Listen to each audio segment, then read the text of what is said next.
Back at the ballpark, getting you closer to first pitch alongside Darren O'Day. Ben Ingram here with you. Braves and the Twins getting together for the first of 6 meetings this spring. And, of course, the first time here at this ballpark. Braves have been on the road the last 2 days, so good to be back at the friendly confines of Cool Today Park. And a gorgeous day for it. 82 degrees, and let's introduce you to the Twins and the Braves. First off are the visiting Twins, managed by Rocco Baldelli. They have 1 win, 3 losses, and 1 tie this spring. They'll lead it off with their first baseman, Alex Kirilloff. Batting second, shortstop Kyle Farmer, and hitting third, left fielder Matt Wallner. Batting cleanup, it's the catcher, Ryan Jeffers. Batting fifth, right fielder Trevor Larnach. Batting sixth, center fielder Willie Castro. Hitting seventh for Minnesota, designated hitter Jose Miranda. Batting eighth, third baseman Brooks Lee. Batting ninth, second baseman Austin Martin. And on the mound, right-hander Chris Paddock. Paddock, 28 years old, coming back from Tommy John a couple of years back. Had a handful of starts a year ago, and he's on the mound today. 28-year-old right-hander from Cedar Park, Texas. So again for Minnesota, Kirilloff, Farmer, Wallner, Jeffers, Larnach, Castro, Miranda, Lee, Martin, and Paddock on the mound. Now for the Braves, managed by Brian Snitker. The Braves with a record of 1-3-1 this spring. And Atlanta leads it off with the reigning MVP of the National League, right fielder Ronald Acuna Jr. Batting second, second baseman Ozzie Albies. And hitting third for the Braves, third baseman Austin Riley. Batting cleanup, first baseman Matt Olson. Batting fifth, catcher Sean Murphy. Batting sixth, center fielder Michael Harris. Batting seventh, shortstop Orlando Arcia. Batting eighth, designated hitter Jordan Luplow. Batting ninth, left fielder Eli White. And on the mound, it is Spencer Strider for the second time this spring, coming off an amazing campaign in 2023 that saw him lead the league in wins with 20 and lead the league in strikeouts with 281. And Spencer and the Braves take the field now. So again for the Braves, it's Acuna, Albies, Riley, Olson, Murphy, Harris, Arcia, Luplow, White, and Strider on the mound. Behind the plate calling balls and strikes, it's Ben May. And the trio of umpires on the bases who will be rotating around, Brian Knight, Jeremy Rehak, and Eric Bacchus. Braves are wearing their Navy uniform tops this afternoon, white pants, red lettering, red numerals outlined in white, Atlanta across the chest on top of the tomahawk. Minnesota with a very similar color scheme, Navy uniform tops, gray pants, white lettering, red numerals, and Minnesota arching across the chests of their uniforms. Very light breeze, just slightly enough to blow the flags around, and 82 degrees, currently shady here at the ballpark with some passing clouds, and we'll have intermittent shade throughout the ball game. So Spencer Strider on the mound, and Darren, this is his second outing of the spring. He looked very good in his last outing, and looking for a little bit more, I'm sure, in terms of a few more pitches, maybe another inning or so for him today. Yeah, he'll likely get, it's all dependent on pitch count, but he's likely shooting for 3 innings today. Maybe 4 if he's really low on the pitch count. We'll see how it plays out. When you get to this point in spring and it's your second, third trip out there, how much different are things from that first outing? I'm sure that first outing you're kind of getting into it, taking inventory on your body afterwards. How different is it that second go-round? So my philosophy when I was playing was the outings that really mattered to me were the first ones and the last one, because if those two were good, you didn't have to answer as many questions as the media. And everything in between, you can say, well, I'm just working on stuff. Yeah, start good, finish good, ready to rock and roll. It's funny you say that, because I played for a long time, and I would still get nervous the first day of spring training and obviously opening day. You're not nervous now, are you? If I'm being honest, I'm a little bit nervous. Just a touch? It's been a while since I've been in the seat. It's good to have you in the seat, and it's going to be fun to see you, of course, throughout the summer as we continue through another season, and great to have you aboard with us for another season of Braves baseball on the radio. Alex Kirilloff will lead off for Minnesota, followed by Kyle Farmer and Matt Wallner. And Spencer Strider just about ready to rock and roll. Looking into his catcher, Sean Murphy. Time called by Ben May. Ronald Acuna had to fetch a loose baseball that came out of the stands down the right field line. Sent that back into the seats and back into his position in right field. So the left-handed hitting Kirilloff is ready. So is Spencer Strider. And now for the ball game. The first pitch called strike. At last outing for Spencer Strider, we saw what we normally see, fastball, slider, changeup, but also mixed in his new pitch, the curveball. Pitch on the way, slap to the left side, and a base hit for Alex Kirilloff. Able to guide one in between Arcia and Riley, and there's a leadoff single for the Twins. In Major League Two, Rick Vaughn famously named all his pitches. I'm curious if Spencer's named the curveball yet, or if it takes a few outings to really get to know it.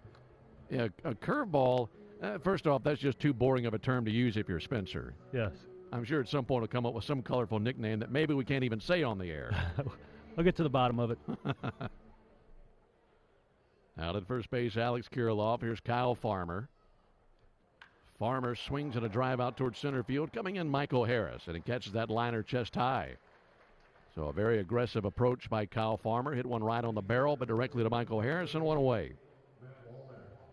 Yeah, that's thus far we're only 2 batters in, but they've been pretty aggressive. That's one strategy against Spencer, is to try and get that first fastball you see and try to hit the top of it, because it's such a hard rising fastball that some of these guys try to simplify it and just jump on that first heater.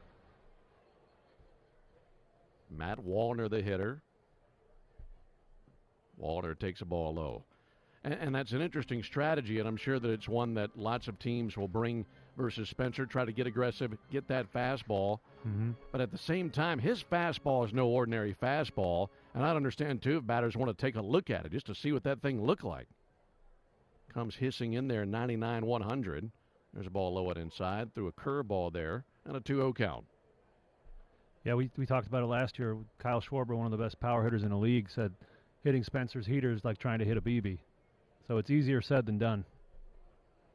And the strikeout numbers back that up. There's the 2-0 to Wallner. Check swing. There's a called strike. Zipped it in there, 97. And if I'm Spencer, I would love for them to swing early in the count, because that means I get deeper into the games. You know, a little more contact, a little more pop flies instead of having to throw those pitches for the punch out. Pick off over to first base. Back in with a dive, Kirilloff.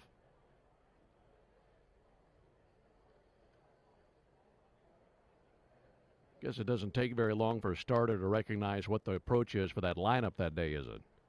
Those guys are aggressive. They're going to be doing it right out of the gate. 2-1 pitch, chopped off the plate, foul, a 2-2 count. And I'm not sure that this early in spring training, you know, the hitting coach pulls all the Twins hitters aside and says, hey, this is our approach today. But during the regular season, I can tell you that's going to happen. You know, yeah. You know, all the guys will get together and sit in a room for a scouting meeting and talk about what you can focus on and what they've seen in the box if they've faced the pitcher before. It's kind of a good brain trust to get together and talk about it.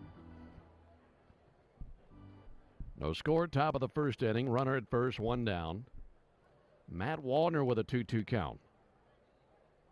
Righty Strider on the mound. Left-handed stick of Wallner at the plate.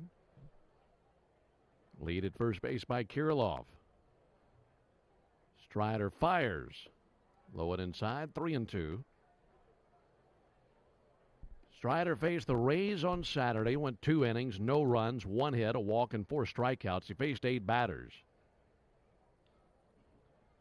Facing a Twins team that doesn't have a whole lot of familiarity with. 3-2, beautiful pitch. Able to drop a curveball right at the knees, and he locked up Wallner. Ben, we had a nice lunch today, not just because the food was good, but we got to eat with Paul Davis, the Braves, you know, minor league pitching coordinator, and talk a little bit about curveballs, because a lot of the talk in camp this year is curveballs because of Spencer and some of the young guns coming up. And we talked about, you know, Spencer's journey with his curveball over the course of his career. Ryan Jeffers, the batter. Jeffers takes a ball low. Yeah, and it's been exactly that, a journey, hasn't it? Yeah, he threw it at Tennessee. He threw it when he got to the Braves.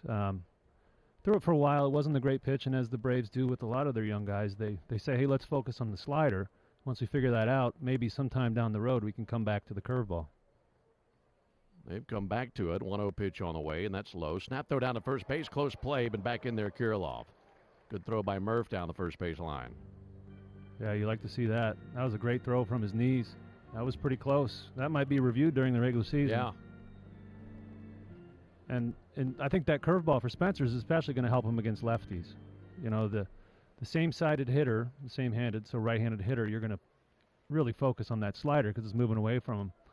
And that curveball, you know, the general train of thought is that it's moving down. That's going to be great against those lefties. 2-0 pitch. Fly ball out towards right field. That's heading to the seats, and that's going to be a foul ball.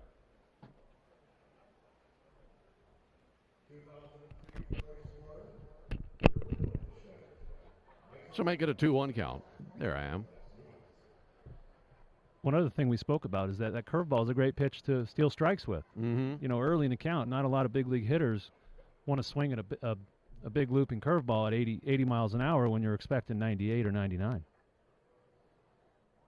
Yeah, I can't imagine there are too many guys climbing in looking to swing at curveballs. And you drop that thing in there, and all of a sudden it's 0-1.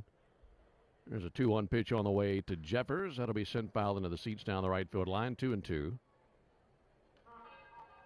Well, we've seen Spencer in years past mix in a changeup occasionally, and with what we're seeing out of the curveball, I'd guess that you anticipate him throwing that to left-handers a lot more than he's thrown his changeup in the past.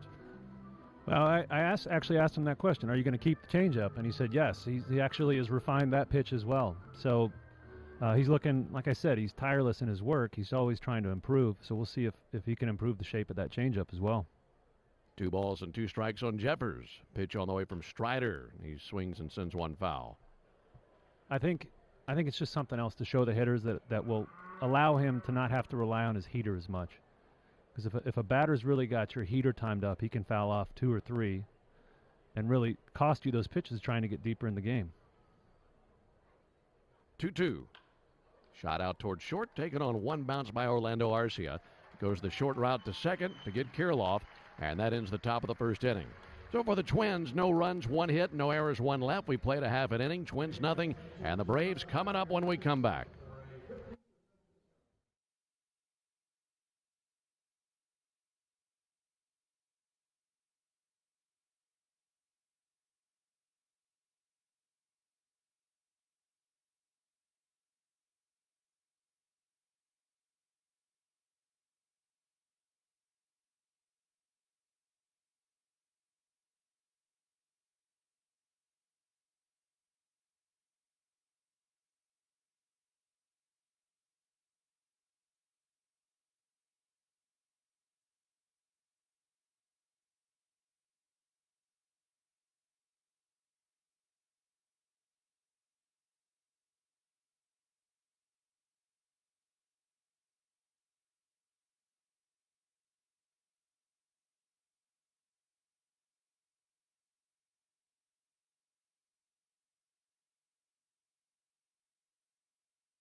No score, bottom of the first inning. It'll be Acuna, Albies, and Riley for the Braves. Great to have you with us on a Thursday afternoon. Alongside Darren O'Day, Ben Ingram here with you.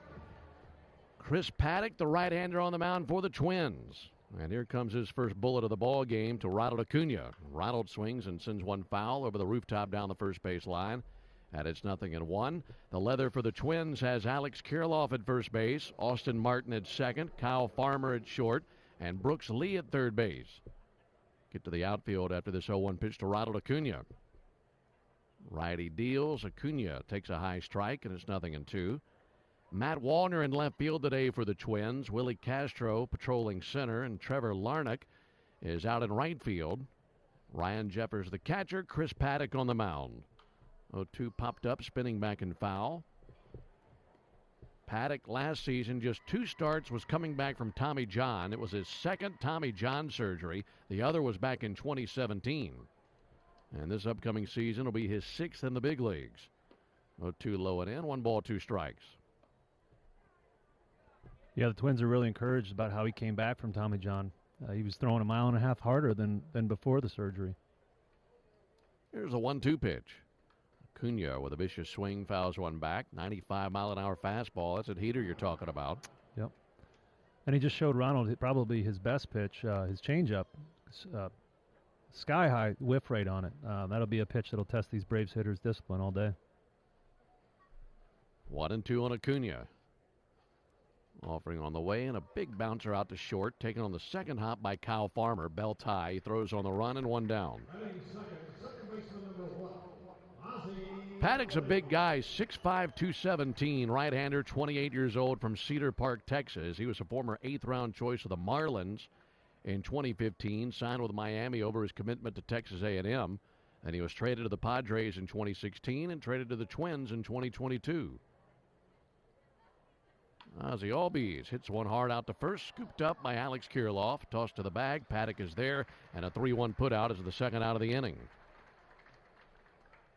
Paddock was a rookie sensation when he was in San Diego. Sometimes those guys on the West Coast don't get as much attention, but you'd see this young kid throwing cheese with, he had a mullet, and he was famous for his fashion. Being a proud Texan, he liked to go with the bolo tie on the road, and he was always wearing the fancy suits, so he kind of made a name for himself. 2 down for Austin Riley. Ball outside. Yeah, it was must-see video when they'd post him on his start days, and he's coming into the tunnel looking like an extra from Walker, Texas Ranger. 1-0 pitch. Riley swings and misses. 1-1. Those Texans are a little different. I lived there for a while. I played for the Rangers for a few years, so I can say that comfortably. Great state. Enjoyed living there. It's just Texans are a little bit different. 1-1 for Riley. And Austin takes a ball outside. The Rangers, one of how many teams did you play for in your career at the big league level? Oh, you can ask me the hard questions. I think it was 6, but I got to count them up.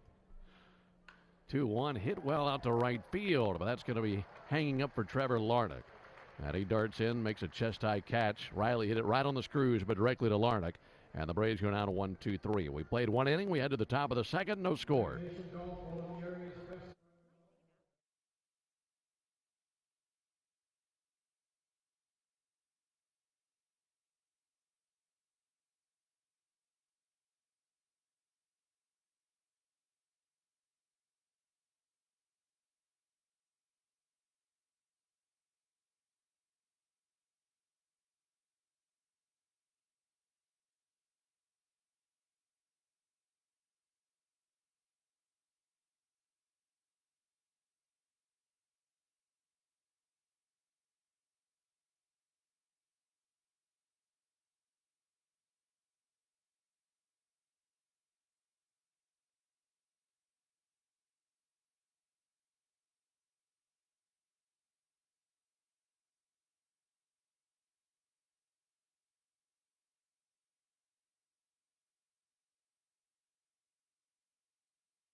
At Cool Today Park in Northport, spring training home of the Atlanta Braves. We're scoreless into the top of the second. Ben Ingram, Darren O'Day, and our producer-engineer Jonathan Chadwick coming to you today. Strider back to work. Trevor Larnach takes called strike, 0-1. Mention that Strider has only seen the Twins once in his career. That was last year in a ball game in Atlanta. Went 7 innings, struck out 10, gave up just 1 run. 0-1 to Larnach. That'll miss high. And outside of that, the only time that these guys would have laid eyes on him would have been down here in the Grapefruit League, which we see a lot of the Twins as they come up from Fort Myers, just about hour 15 minutes away from where we are. 1-1 from Spencer. Skied foul into the seats down the left field line. We spoke about Spencer possibly utilizing that curveball to steal strikes early in the count. And he just laid a nice one in there, 0-0. Start the count, 0-1. Fouled off. He's in an advantage count here. 1-2 pitch. High and outside. That fastball 98. He's been 98, 99 with his fastball. Yeah, there's no easing into it for Spencer. That's who he is, isn't it? Mm-hmm. 2-2 pitch. Wiped him out there. Swing and a miss. Went to his curveball. I think he's got himself a new toy. I think we'll keep that for a few months, maybe 6, 7. That's a really good use of it. Like I said, he flipped one in there for a strike, 0-0, got ahead in the count, and then he threw a good back foot one to play off the high fastballs he had just shown him to get the punch out. Really nice sequence there, and that's his high riding heater is going to pair so nicely with that big breaking curveball. Another left-handed hitter in Willie Castro starts him off with a fastball. So that'll be an adjustment that all hitters will have to make note of, but especially the lefties versus Spencer. Mm-hmm. 0-1 to Castro, high and outside. And curveball watch, which is, taking over Braves Nation. Thus far through this game, he's got 2 strikeouts, both on curveballs, 2 lefties. There's a 1-1 to Willie Castro. There's a swing and a miss there. 1-2 on Castro. And I think the thing that's so impressive to me, it's really 2 parts. One is something that you mentioned when we came on the air, and that's Spencer not just resting in what has worked for him to this point. 1-2 pitch, high and outside. It would be so easy to 2-3 years into the big leagues, look at what you've done. Hey, I led the league in wins and strikeouts last year. Let's just run that back out there. Mm-hmm. But for him, that's not enough, is it? He's just built different. 2-2 in the air to left field, slicing down the line, and that'll find the seats for a foul ball. He could just very easily say, hey, I'm never going to lift quads again. Right. Just rest on my laurels, let these things eat. But from my seat, it looks like he's been working them out too. Just curveballs and quads the whole offseason. 2 balls, 2 strikes, a swing and a miss. Beautiful pitch. There's that changeup that he mentioned he had refined a little bit. And, it's looking – everybody knows about his heater. And what he's trying to do is bring those secondary pitches, especially the changeup and the curveball. Spring training is a great time to work on that, up to the level of that heater. And if he does, look out, because there's going to be some hardware in his near future. No score, top of the second. Here's Jose Miranda. He swings at a pitch in the dirt. All I'm picturing right now is it being, November, December, and Spencer opens up his calendar to see what day it is in the gym, and every other day alternating curveballs, quads. The entire offseason. 0-1 to Miranda, low and outside. I wouldn't be surprised if he does have a calendar. He's much like Charlie Morton. They don't do anything that isn't going to make them a better baseball player. And that's why Charlie's been around as long as he has and still throwing that hard and being as good as he is. Righty-righty matchup, 1-1 to Jose Miranda. That'll miss outside. I mentioned that what's impressive to me is really 2 parts for Spencer. That was the first, not just resting on what he's done in the past. But also, it's not just mixing in the curveball. It's how good the curveball has looked. Here's the 2-1 pitch. Miranda fouls one back, and the reason is if you just brought in an average curveball with how good the rest of the stuff is, it would still have lots of success.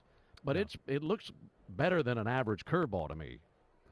Yeah, I haven't had a chance to dive into the numbers. I don't know if those are available yet, but he knows how his body works and how his hand works. 2-2 in the dirt, 3-2. He throws the hard four-seamer, so his hand, to throw a good four-seamer, your hand has to be right behind the ball, as opposed to a cutter or a sinker, you're going to be on the side of the ball. So he knows that plays better. The way his hand works with his fastball, it's going to work well with the curveball as well. 3-2 to Miranda. Adios got him looking. Unbelievable. Beautiful pitch on the outside corner. Threw the curveball, and Miranda just stared at it and admired, just like we did. So Spencer strikes out the side, getting Larnach, Castro, and Miranda in order. We head to the bottom of the second, no score.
Matt Olson takes the first pitch strike as we're underway here in the bottom of the second. Twins nothing, Braves nothing.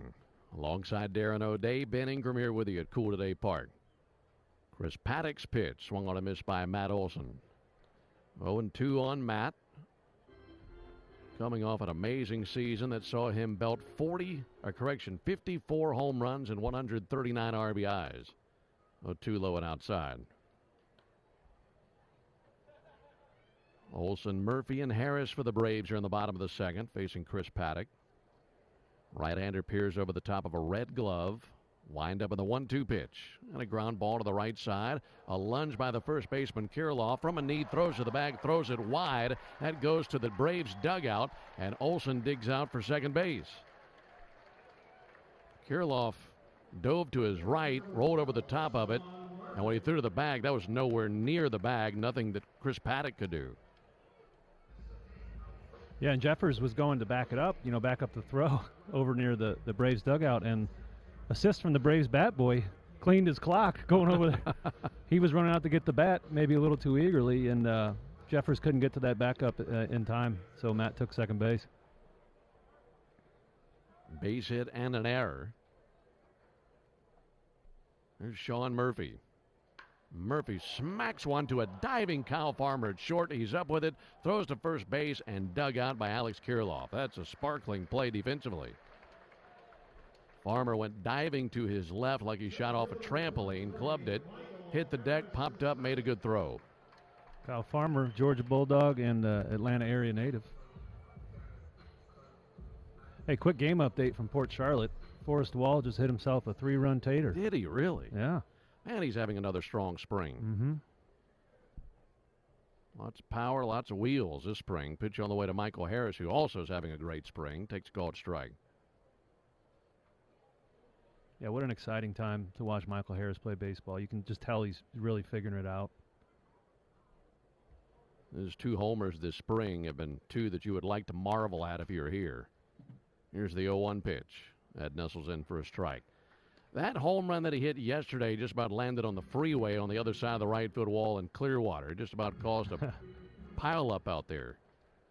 If you think he hits baseballs far, you should see him hit a golf ball. He can crush it, huh? Mm-hmm. 0-2 to Harris, and he'll send one foul over by the Braves coaches sitting behind a screen right outside the first base dugout. Yeah, he worked really hard last offseason to put on some weight. He got on that football fullback. He came into camp last year. I was like, wow, Harry, you've been lifting with Spencer, he thickened up. So yeah, that's naturally going to lead to higher exit velocities and more dingers. 0-2 pitch, fouled off into the seats down the left field line. Yeah, he can open a hole on a football field. Mm-hmm. I'd like to run behind him. But the problem is I'm guessing he's faster than you, Ben. Oh, I wouldn't be able to catch up with my blocker. So you might have to block for him. There's the 0-2 to Michael Harris from Chris Paddock. He swings in a fly ball to left field. Matt Wallner looking up into the Florida sky. Over to his right, makes the catch. And 2 down here in the second inning. They're going to go with a straight E3 on that play that advanced Matt Olson to second base. So no hit and a 2-base error. Olson still down at second base looking for a lift home.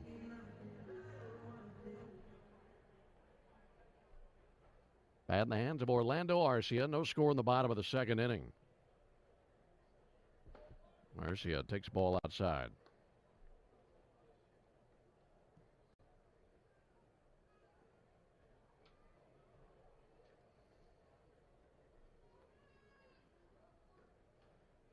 Arcia waving the bat behind his right ear. Righty-righty matchup. 1-0 pitch touches the outside corner. It'll be interesting to see where Brian Snitker chooses to hit Michael Harris. You could argue he's the best 9-hole hitter of all time. Yeah, you could. And with the numbers the Braves have put up offensively, there's one side that says don't change any of that. 1-1 pitch, a swing and a miss by Arcia, 1-2. But the flip side of that is I can't think of another lineup in Major League Baseball where Michael Harris would be batting 9th. You're right. He'd be hitting 2, 3, maybe 1 in most of the lineups in the league. 1-2 on Arcia. Paddock a glance to second. Pitch to the plate. Ripped foul down the third base line. Right outside the bag. That was a hanger that Paddock got away with. Still 1-2 on Arcia. Last season, Michael Harris second had 94 hits from the 9-hole, which is a MLB all-time record. Usually a guy's getting that many hits, you're going to scoot him up in the lineup. Yeah. I mean, who's ever going to crack that record? Ball and 2 strikes. Offering on the way. In the dirt. Smothered behind the plate by Jeffers. I think the only guy that's going to break it is him. Mm-hmm. He's already broke his own record once that he set in 2022. It's a comfortable spot in the lineup, batting right before Ronald. But if you move him up in that lineup, he's going to get an extra 100-something at bats every year just by default.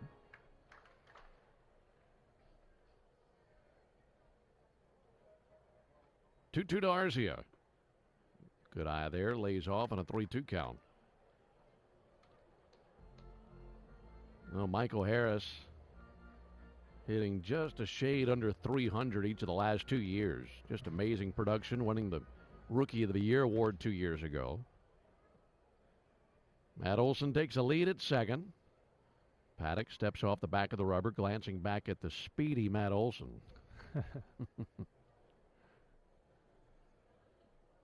3-2 on Orlando Arcia. Should he reach, Jordan Luplow would come to the plate.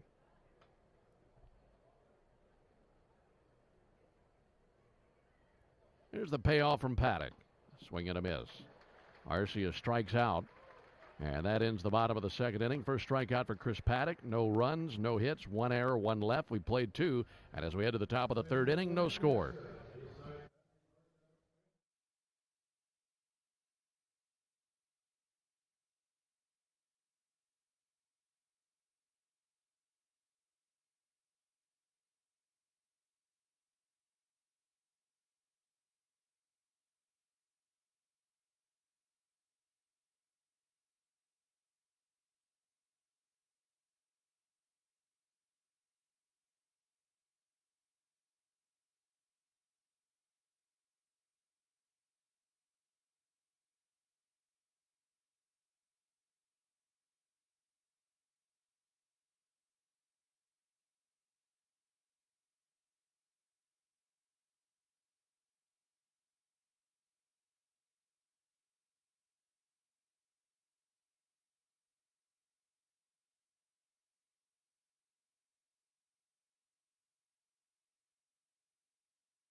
Twins nothing, Braves nothing into the top of the third. Ben Ingram, Darren O'Day with you. Bringing you baseball on Leap Day 2024 here on the 29th of February. First pitch swinging at a deep fly for Brooks Lee. Going to the gap, Michael Harris. Can he run it down? Just out of his reach. One hops against the wall in left center field. And Brooks Lee, a big prospect of their organization, hits one off the wall in left center, and it's a leadoff double. The whole time Michael was chasing that ball, the first thought in my mind was, I hope he stretches hamstrings. Yeah. First pitch of the inning, you might not be expecting any action, and you got to make that long run. Brooks Lee putting that just out of the reach of Michael Harris.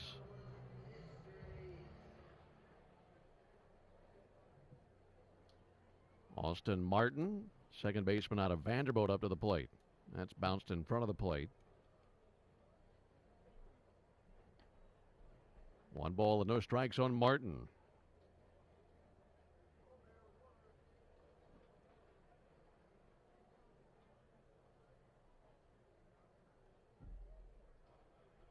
One 0 from Strider. Low and outside. Brooks Lee down at shortstop. They've got him as their third baseman today. He's a switch hitter and one of their top prospects. Twins fans excited about him. 2-0 pitch on the way. That'll be fouled back. There's a Twins team that won 87 games last year, and that was enough to win the division by 9 games. Only team in that division that finished with a winning record. It was their third division title over the last 5 seasons.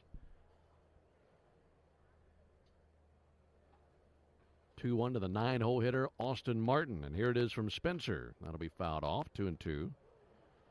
Rocco Baldelli's done a great job there in Minnesota, entering his 6th season as the general of the Twins. You love to see that. Rocco's one of the best guys in the game. Had a lot of problems with his health as a player.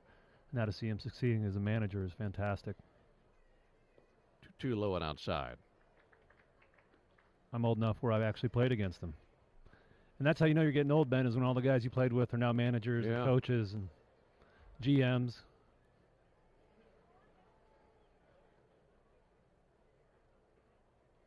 Three-two to Martin. Just missed outside with a fastball. So the 8 and 9 hitters with a double and a walk. That puts runners at first and second. No one out for Alex Kirilloff. So probably a guy that these players enjoy playing for. Absolutely. I could see him being a great guy to play for. He understands the game, understands how hard it is, and can sympathize with those players when they're struggling. This is going to be Spencer's first test of 2024. It'll be interesting to see if he goes to the pitches he knows are tried and true, or if he keeps using that curveball. First pitch misses low and in. Went with a curveball to Alex Kirilloff. Kirilloff singled against him back in the first inning. And the Braves do have some action in the bullpen as Cody Whitley, a right-hander, is loosening his limbs out there in right field.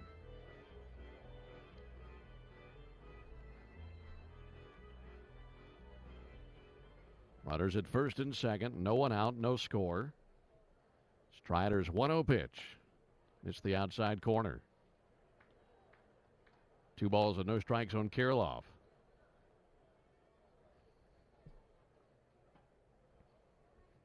Kirilloff, .270 hitter a year ago with 11 homers. Hitters count here. Strider's pitch, dribbled foul. Came at him with a 96-mile-an-hour fastball and a 2-1 count. I mentioned that because a lot of spring trainings I would be working on something. It was always the changeup for me. So I'd say, all right, today I'm going to go in there, I'm going to throw just fastball changeup, see if I get through it. And then, as soon as the first guy got a hit, I'm bringing that slider out, which was my best pitch at the time, because I'm just a competitive guy. 2-1, swung on miss. Good pitch there. And so that plan you have can change as you're out there. You know, he's got no outs, men on first and second. Obviously, the results don't matter as much here, but you still take pride in what you're doing. Spencer set right in front of his belly. 2-2 pitch. Got him swinging. Able to go inside, and Kirilloff swung right over the top of it. So he gets the strikeout. That's his 5th. And it's the 29th of February, Darren. It's spring training. It's its second outing. But you have a situation like this, first and second, no one out. And I'm sure in your mind, you know you're going to see similar situations in the regular season, and you treat it as such, I'm sure. Pitch on the way to Farmer.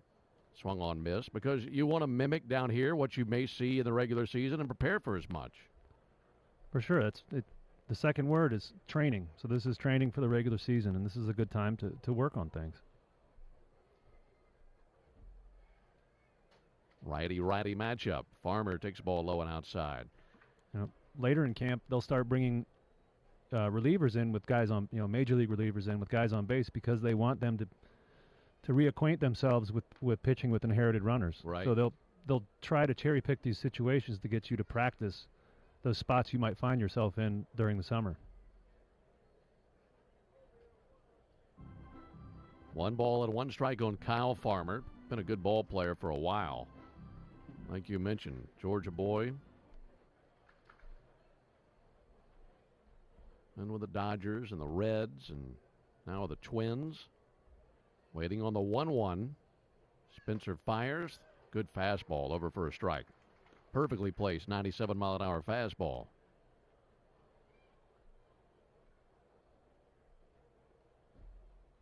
Farmer 0 for 1 with a fly out to center field. Strider cuts it loose. And he hangs alive, fouling one off into the seats down the right field line. Right back at him with a fastball.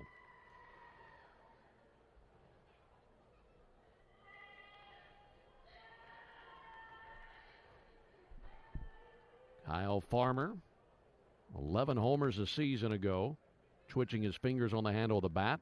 1-2 misses high, 2 balls, 2 strikes.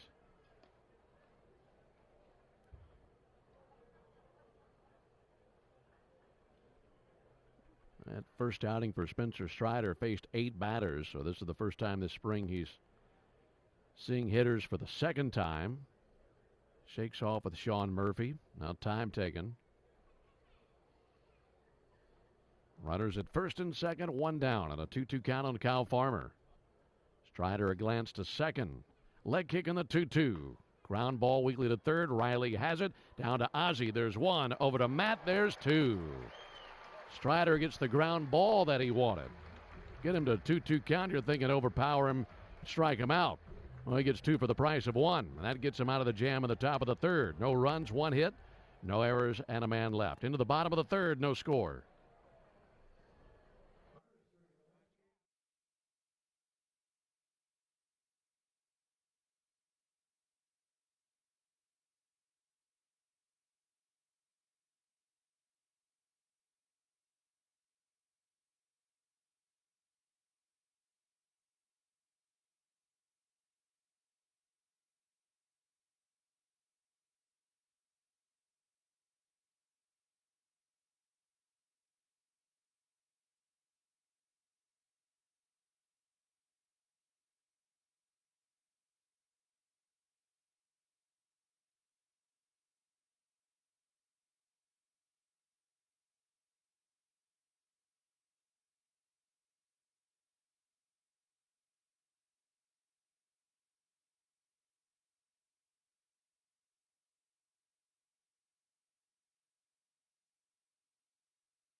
Grapefruit League action, bringing you the Braves and the Twins this afternoon from Cool Today Park. No score into the bottom of the third. Alongside Darren O'Day, Ben Ingram here with you.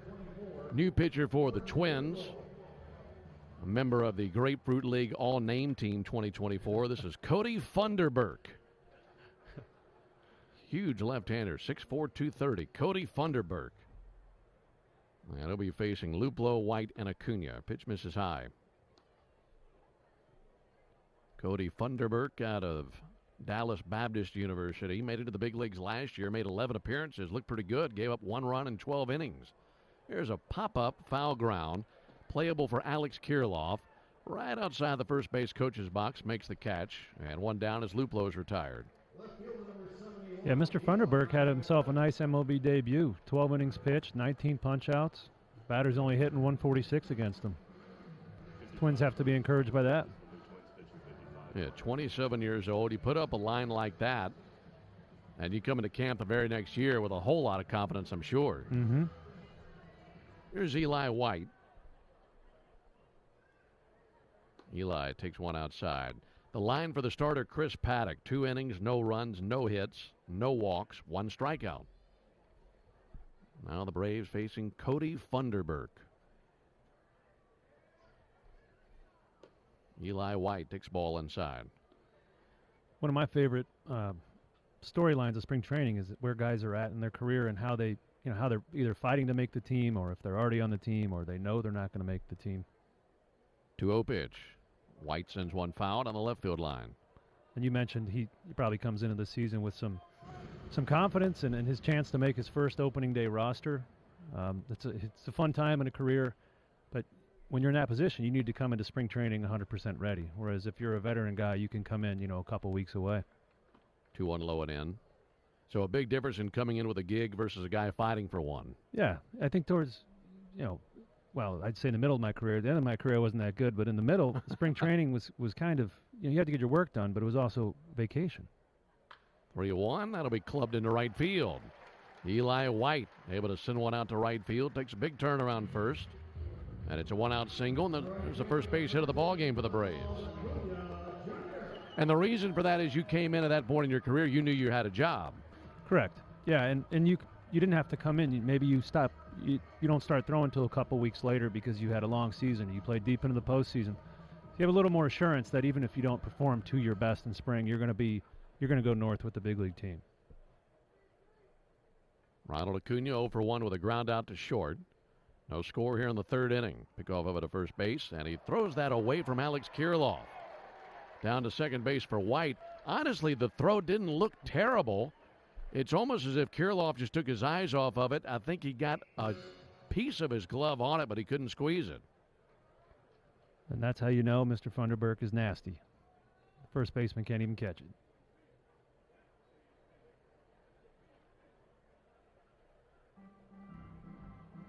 So down to second base for Eli White. Now they're going to bring a new pitch comm device out there for Funderburk.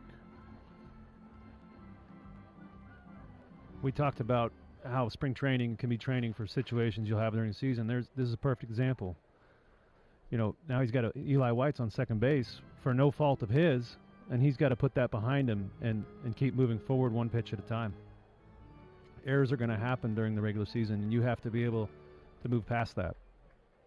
And do it quickly, don't you? Mm-hmm.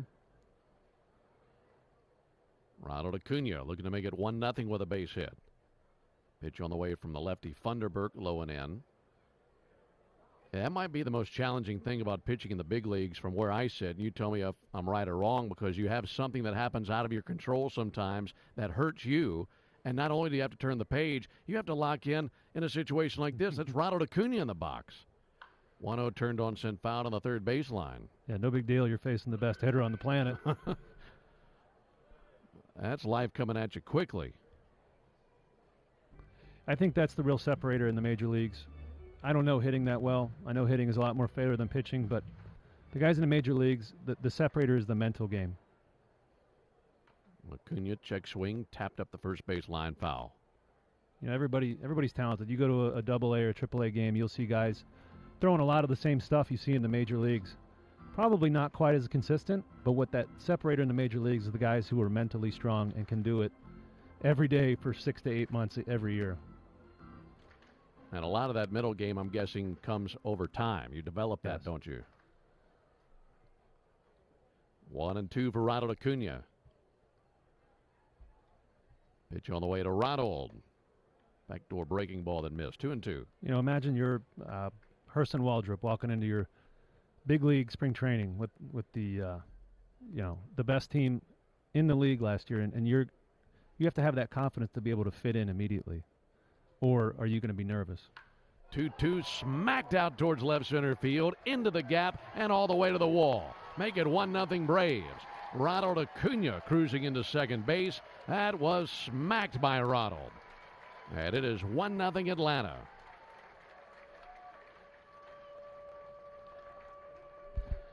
Yeah, we talked about what a tough situation that was, and Ronald battled until he got a pitch he liked. Fed it into the gap. Scored easily from second base there. 1-0 Braves.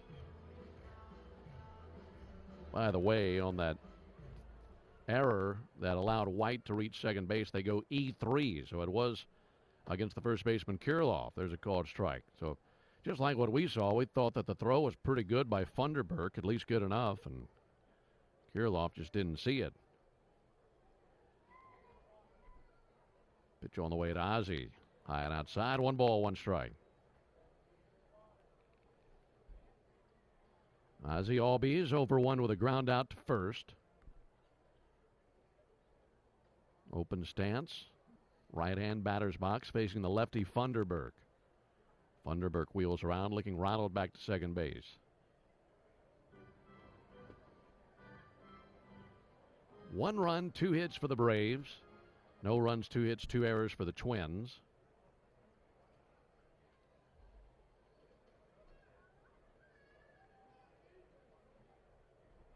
Ozzie coming off a 33 home run campaign. There goes Ronald. Funderburk steps off, runs right at Ronald, who just stops in between second and third. They run him back to the bag at second.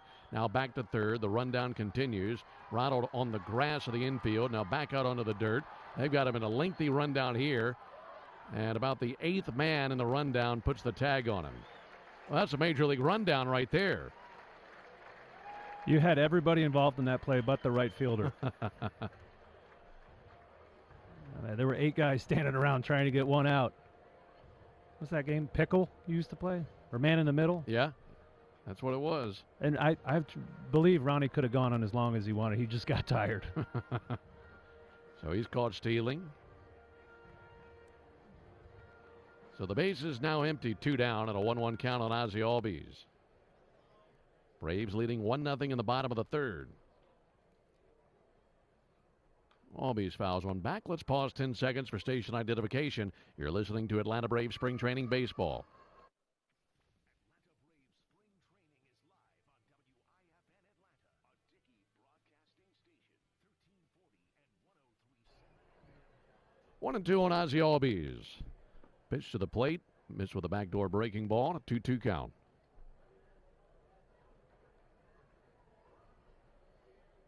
Braves have taken advantage of an error this inning. Collected an RBI double from Ronald Acuna. 2-2 to Ozzie in the dirt. Almost hit him in the foot in a 3-2 count.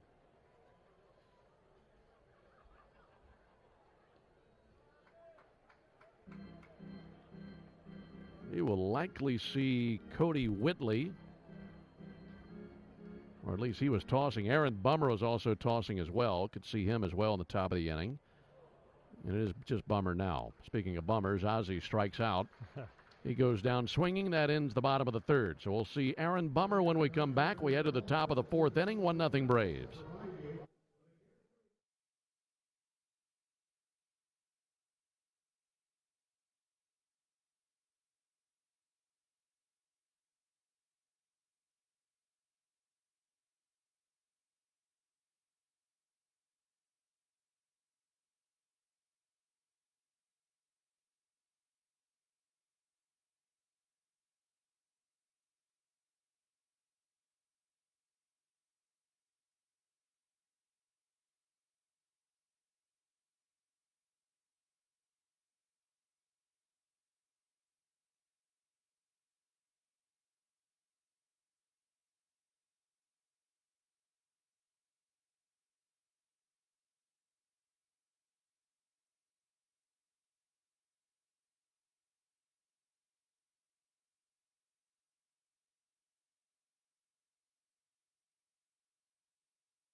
School Today Park in Northport. Braves on top of the Twins, 1-0. Alongside Darren O'Day, Ben Ingram here with you. The Braves have a new pitcher. This is the left-hander Aaron Bummer. Before we tell you about Bummer, I want to tell you about what Spencer Strider did. 3 innings today in his second spring training outing. No runs allowed by Spencer. 2 hits, 1 walk, 5 strikeouts. And Darren, before I ask you about Bummer, what did you think about Spencer? Thought he was fantastic, especially working through that mini jam he created there in the third. Matt Wallner takes a strike on the outside corner. I think the curveball looked great. He threw it for strikes. He threw it for swings and misses, for strikeouts. Once guys got on base, he started throwing that slider to Farmer and got the double play he needed. 0-1 to Wallner. And a big bouncer out to second. Taken on the second hop, chest high by Ozzie Albies. Throws over to first base, gets Matt Wallner, 1 down. And right now we're getting to lay eyes on Aaron Bummer for the first time this spring. And we talk about the improvements the Braves have made to the bullpen, and Darren, Aaron's a big part of that. Yeah, you're going to be saying, ground out to second, ground out to short a lot this year when Aaron's pitching. He's a ground ball specialist, and when the ball's not on the ground, it's usually a strikeout. So what a fantastic add to an already stacked Braves bullpen to kind of work against some of those lefties we can think about in the NL East. There's a high fly ball to shallow left. Off the bat of Ryan Jeffers. This sends back Arcia. Coming up on his 6 is Eli White. Eli's got it. 2 quick outs for the big lefty Aaron Bummer. A.J. Minter for part of the season last year was the only lefty down there, and so he had to carry the load against those big lefties. I'm thinking guys that come to mind, Harper, Schwarber, guys like that. And A.J. is probably the happiest man on the team when they announced the trade for Bummer. Yeah. He can come in. He's a nasty lefty. Your lefties only hit 230 off him last year. And so that's just another late inning weapon that Snitker has at his disposal. Trevor Larnach takes called strike. Here's the interesting thing. Yeah, you're going to see lots of teams this season where they have tough lefty hitters, and you got to find a way to bring in a lefty late in the ballgame, get them out. But the team that comes to mind the most is the one you're talking about, using in the example, the Phillies. Mm-hmm. A 1 pitch misses up and in. And they've got some tough lefty hitters, and you feel like the division will once again come down to you and them, and maybe even again in the postseason. Yep. So Bummer could go a really long way towards diffusing some of those lefty bats for the Phillies and other teams. There's a called strike on the inside corner. I mean, just watching him throw, he's kind of a low 3/4 slinger. He looks like a nightmare to hit. So he's naturally going to be tough on lefties. They just don't get to see that arm slot all that much. Watched him for a lot of years in Chicago and thought, man, I don't want to be in the box against him. Neither does Trevor Larnach. He swings and misses at strike 3. Good breaking ball low and away, and a great 1-2-3 inning for Aaron Bummer. We head to the bottom of the 4th inning, 1-0 Braves.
Austin Riley swings and misses at the first pitch that he sees here in the bottom of the 4th inning. It'll be Riley, Olson, and Murphy for the Braves. It's still the lefty Funderburk on the mound.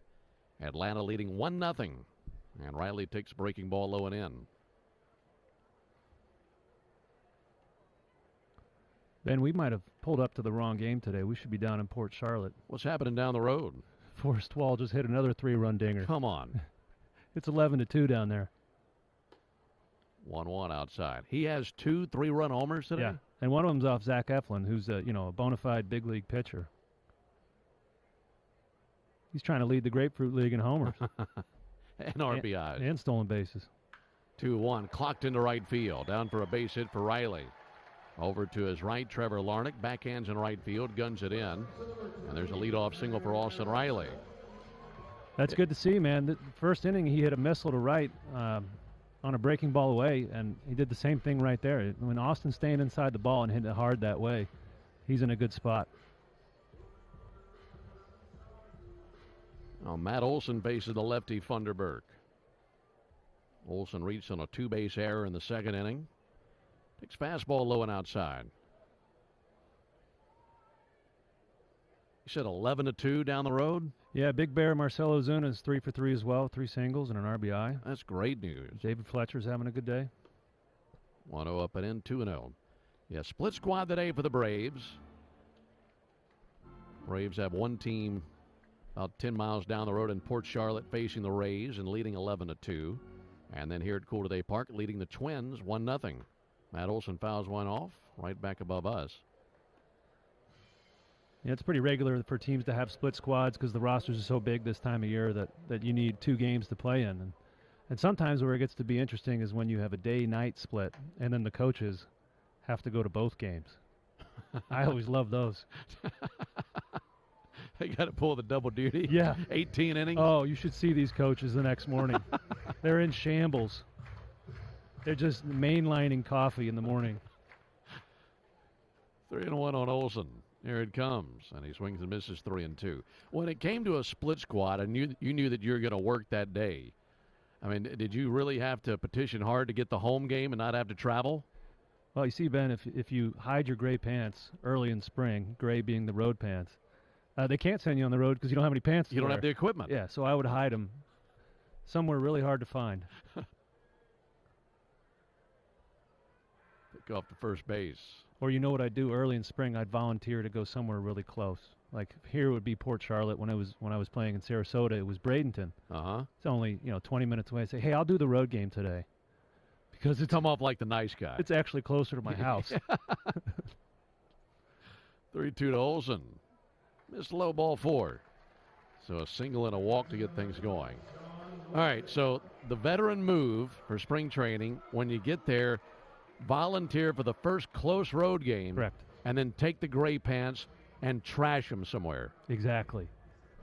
And then buy your pitching coach a box of cigars. Which goes a long way with cranny. Yes, it does. And you can get away with just about anything. That's beautiful. Sean Murphy with a floater to short, taken out of the air by Farmer. He throws to second base. They can't double up Austin Riley. As you know, these spring training road games can be a long day. Yeah. With the travel, and then you don't really know what you're going to get for lunch. Maybe you don't like the tuna salad, or maybe it's a little warm for your liking. It's kind of dodgy eating on the road. So if you can avoid those road games in any way, you do. Eat better. Yeah. Much shorter day. Swing and a miss by Michael Harris. Well, right now, see, when we broadcast these games, of course, we're broadcasting the game out there, and lots of people out there tuning in, but it's also being broadcast here locally in the facility. There's the 0-1 pitch on the way to Michael Harris from the lefty Funderburk. That bounced up there, kicks away from the catcher. Jeffers throws down to third, not in time, and both runners advance on the ball down to the dirt by Funderburk. So a wild pitch advances Olson to second, Riley to third. Well, that's some great base running from the big fella. Seeing that ball on the ground, and you can't be thinking about that. That's just reaction. And some guys in Austin's position might just stand there and watch it bounce around, but he wanted to take that extra base. Ian Madden scoring position, one down for Michael Harris. But finishing that thought, there are some young pitchers who are probably on the grounds right now hearing this advice and thinking, that's a brilliant idea. 1-1 up and in. Buzzed him out of the way, and he went limboing out of the way of that fastball. I can't believe it didn't fall over there. That was impressive. If there's ever a Braves limbo competition, I got Michael Harris second. Infield is in, one down. 2-1 pitch. He swings and hits one out towards shallow center. Willie Castro coming in, going out Kyle Farmer, and it splashes in between the two of them. Riley scores, second and third for Olson, and it's another RBI raked in by Michael Harris. Just off the thumbs, able to push it just past the reach of Kyle Farmer. And Michael shows his strength, blooping that one into center field for the RBI, and it's 2-0 Braves. You're right, Ben. I didn't think about, those young guys listening to that. When you get older in your career, the pitching coach might give you a little more leeway to help plan your schedule. Right. So he'll sit down with you and say, hey, how many innings you start back from opening day. How many innings do you need to be ready? Whether it's 7 or it's 10 or you need to go back-to-back or 2 innings. You try to figure that out. Orlando Arcia swings and fouls one off. Yeah, I think you have to throw that disclaimer in there, or else somewhere in a dumpster on the edge of the grounds there's going to be 40 pair of gray pants just dumped away by players all over camp. Yeah.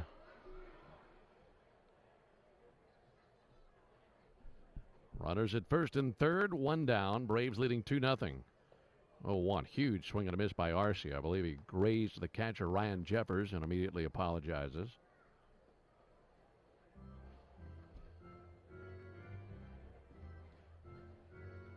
Braves scored once in the third. They've scored once thus far here in the fourth. Threatening for more. Arcia swings and misses for strike 3. 2 big cuts for strikes 2 and 3. And 2 down here in the fourth inning.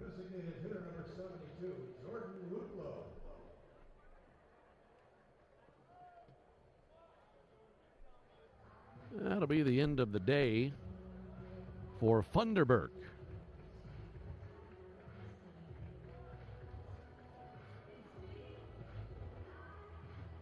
We have a number 77 coming along, a guy who is not on the roster, but we'll figure it out. We're in the bottom of the fourth inning alongside Darren O'Day, Ben Ingram here with you, and a 2-0 lead for the Braves.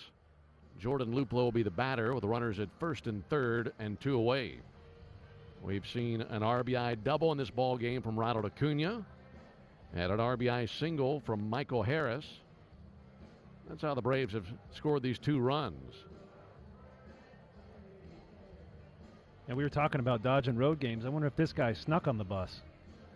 Yeah, because that's he's a good not even point. on the roster. Because you have the other side of that. You have guys who want to get in the ball game, and they may get to the destination, raise those luggage bins from underneath the bus, and players start crawling out. Yeah, it's, as a young player. Well, hold on. Ryan Jensen, who they have as number 44 on the roster. But he's wearing 77. So Ryan Jensen thrown into the fire. So my guess would be Ryan Jensen is a minor leaguer, and he's getting a chance here to pitch in a big league game against some of the best hitters on earth. And this is where I talked about the mental game. And when I had my first opportunity to do this, I remember pitching against Rich Aurelia, who isn't a big name in baseball history, but he won me my fantasy baseball league 2 years previous to me facing him in spring training.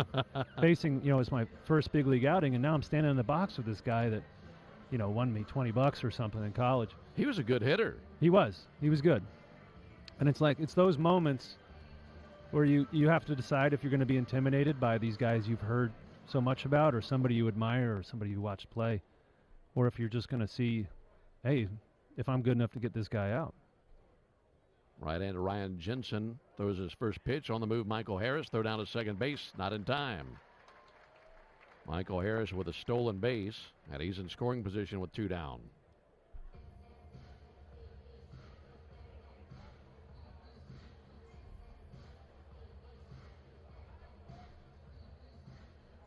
Right-hander Jensen. Glance to third, pitch to the plate. Luplow takes a ball low and outside. Yeah, I just looked up Ryan Jensen on Google, and he apparently plays center for the Tampa Bay Buccaneers in his off time. That's a busy offseason. Yeah. 2-0 to Luplow. Big swing and a miss. Jensen out of Fresno State. Twins claimed him on January the 4th off waivers from the Marlins.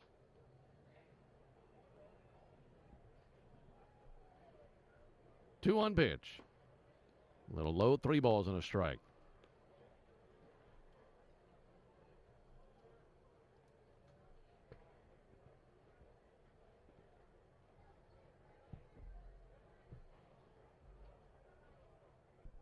Three-one to Luplow. In the dirt, ball 4. That'll load the bases for Eli White. Jensen pitched in college at Fresno State and grew up in Monterey, California. Not a bad place to spend your childhood years. I don't know if you've ever been there.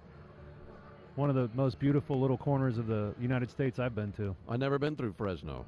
No, Monterey.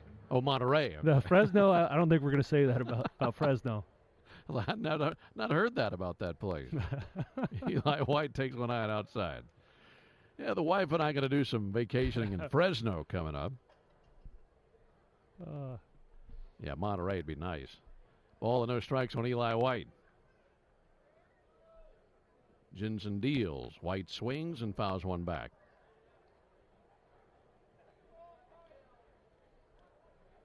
.96 on the fastball from Jensen. He's got a nice heater. Kind of drops into his back leg and drives it. Probably a low, he's a low release point. Might push it a little bit so we get some good ride on that heater. Bases loaded. Luplow at first. Harris at second. Olson at third.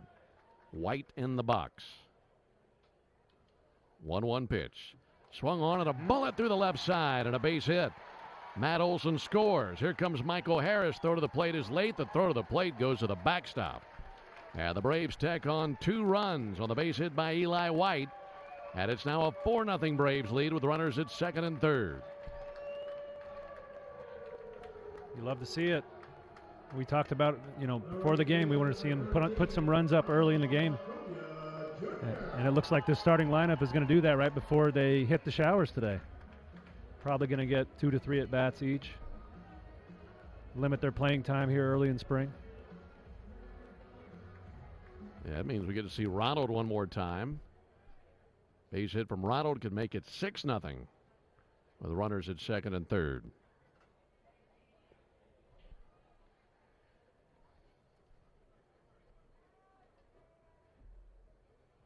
First pitch to Ronald. Inside. And he used his bat as a balancing tool there. Threw his arms back and then threw the bat behind him. Put it on the ground and balanced himself to stay on his feet. 1-0 for Ronald Acuna, who doubled in a run in the third inning. 1-0, lunge and a miss by Acuna. Braves 4, Twins nothing. We're in the bottom of the 4th inning. Ronald Acuna, the 8th Brave to the plate here in the bottom of the 4th. Inning started with a single by Austin Riley. 1-1 to Acuna. Another swing and a miss on that breaking ball down. Ronald's got himself some fancy new baseball spikes on. Look like some early edition Jordans. There's businesses now that will just put a spike plate on any shoe you send them. So guys are getting a little wild and crazy with their spike choices now. That's fun. Here comes a 1-2. Ronald pops one way up into the air. Foul ground, first base side, possibly playable. Kirilloff to the rail and has it right in front of the Braves dugout. And that ends the bottom of the 4th inning with the Braves able to strike for 3 runs as they send 8 men to the plate. Altogether, 1, 2, 3 base hits in the inning. We head to the top of the 5th inning. Braves on top 4-0.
Today Park in Northport. We head to the top of the 5th inning.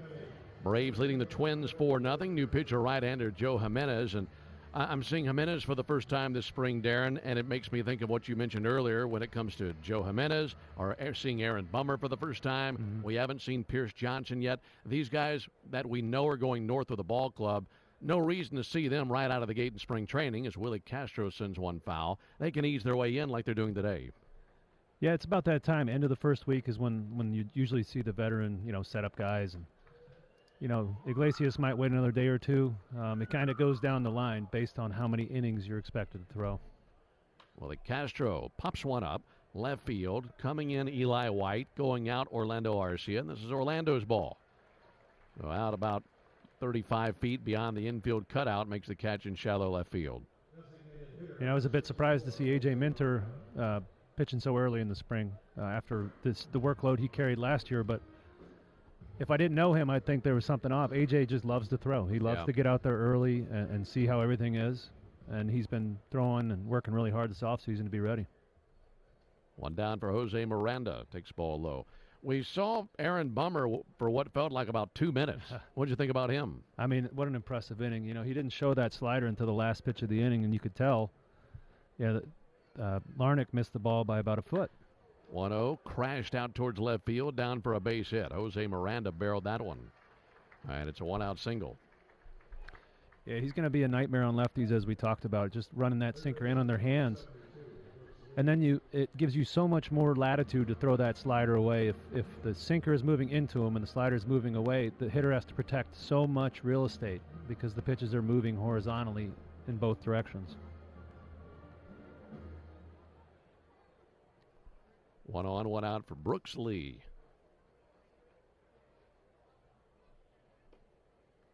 Pitch inside to Lee.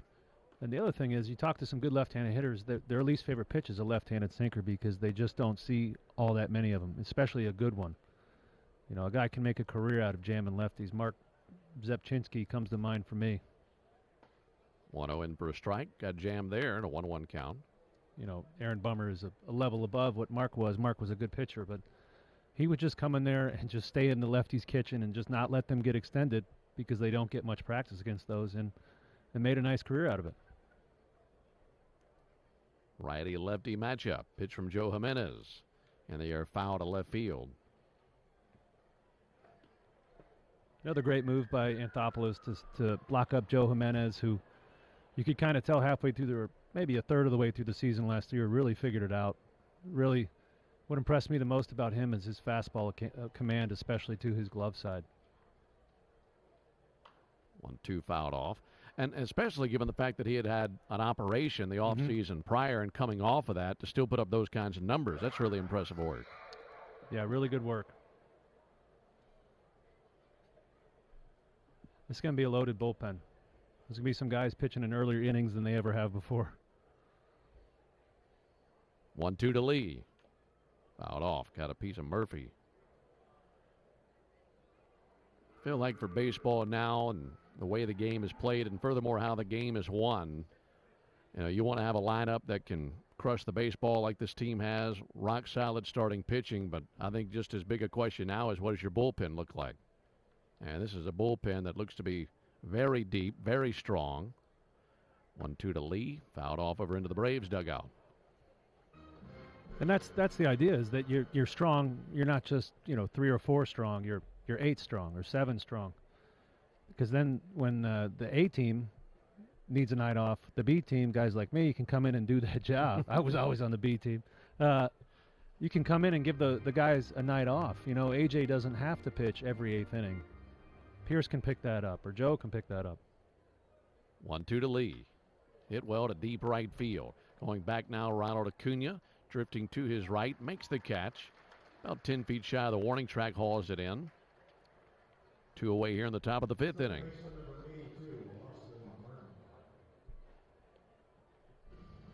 Captain of the B team, Darren O'Day. Yeah. Yeah, I said these guys are going to be pitching some earlier innings than they're used to. When I was primarily a 7th, 8th inning setup guy, and I came here to the Braves, and I'm pitching in the 5th and the 6th inning trying to get out of jams. Yeah. It's just a different routine and something you have to get used to. Austin Martin swings at the first pitch, fouls one back. And Mr. Ken Giles threw his hat in the ring yesterday with a pretty outstanding appearance. And he looked good. Nasty stuff yesterday. One thing that, I don't know if we talked about it, but that was his former team, and those are his old buddies. That makes that outing even harder, and then going through the heart of the lineup as well. Oh, and the Martin swung on, missed. So you say all that to say this. 2024 Atlanta bullpen, that's a tough bullpen to crack. Yeah, they got some depth. There's going to be some hard decisions. Some guys might go to AAA that deserve to be in the major leagues and would be on 29 other clubs. Oh, 2 to Martin. Line drive caught by Matt Olson at first base. Able to lunge to his right. Stab out number 3, and that adds another 0 up on the board for the Twins. No runs, 1 hit, no errors, and a man left. We're halfway home. We head to the bottom of the 5th inning. Braves 4, Twins nothing.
Action transfers into the bottom of the 5th inning here in Northport, Florida. Braves leading the Twins 4-0.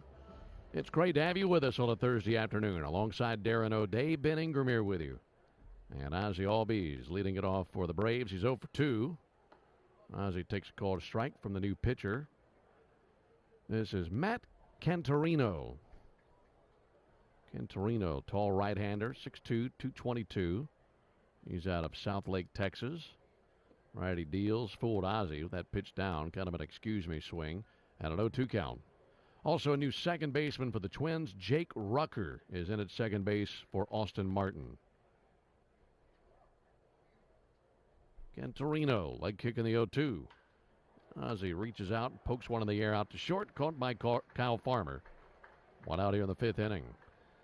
Yeah, Cantorino's got kind of a funky presentation, a little bit of a hitch at the top, and a high arm slot. I'm not seeing any stats from 2023. I'm guessing he's coming back from an injury, but his stats from 2022 and before are pretty outrageous. 85 innings pitched, 130 punch-outs, so we'll see what he's got.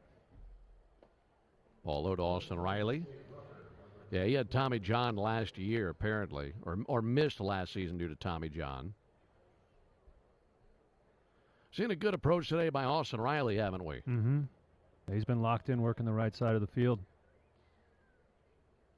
1-0 to Riley. It's the inside corner, 2-0. Braves scored once in the bottom of the 3rd, 3 times in the bottom of the 4th, and lead 4-0. Cantorino's 2-0. In for a high strike.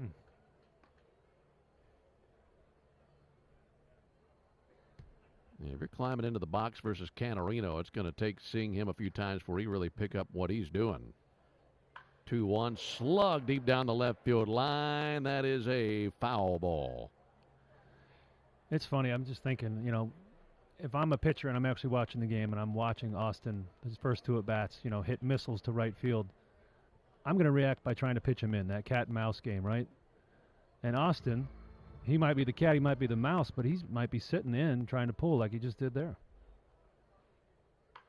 2-2, little dribbler up the first base line. Canarino springs off the mound, has it, bobbles, tosses to first. And that's in time for the out. By the time he tossed the ball to Alex Kirilloff, he was about 3 feet from him. Could have just taken it to the bag himself. Yeah, that wasn't a great example of pitchers or athletes, too. That's going to take us down a peg. They got the out, though. And he's hoping for a 1-2-3 inning. Here's Matt Olson. If you're facing Canarino's still laughing, by the way. But if you're facing this guy, mentioned he's 6'2", I mean, it's nothing but knees and elbows coming at you. I don't know how you pick up the ball against this guy. Olson swings and misses. Yeah, there's some funk to it, and that's what I pitched off of deception quite a bit. That's what we're talking about right now, and that's one of the few things that baseball can't quantify right now is deception and how hitters see the ball out of your hand. Olson hits one on the ground to second, backhanded by Jake Rucker, plants and throws, and the Braves go down to 1-2-3 in the bottom of the 5th inning. So nothing happening for Atlanta. We head to the top of the 6th inning, 4-0 Braves.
Sitting here in Northport, Braves leading the Twins 4-0. Get to the changes for the Braves. First and foremost, Alex Jordan Mentor on the mound. A.J., the left-hander, takes over. And for A.J. Mentor, coming off a season where he made 70 appearances, posted an ERA of 3.76. He's got a brand new battery mate. That's Tyler Tolvey. Get to the rest of the changes after this first pitch to Alex Kirilloff. First pitch in there for a called strike. New first baseman for the Braves is Bryson Horn. New second baseman is Leury Garcia.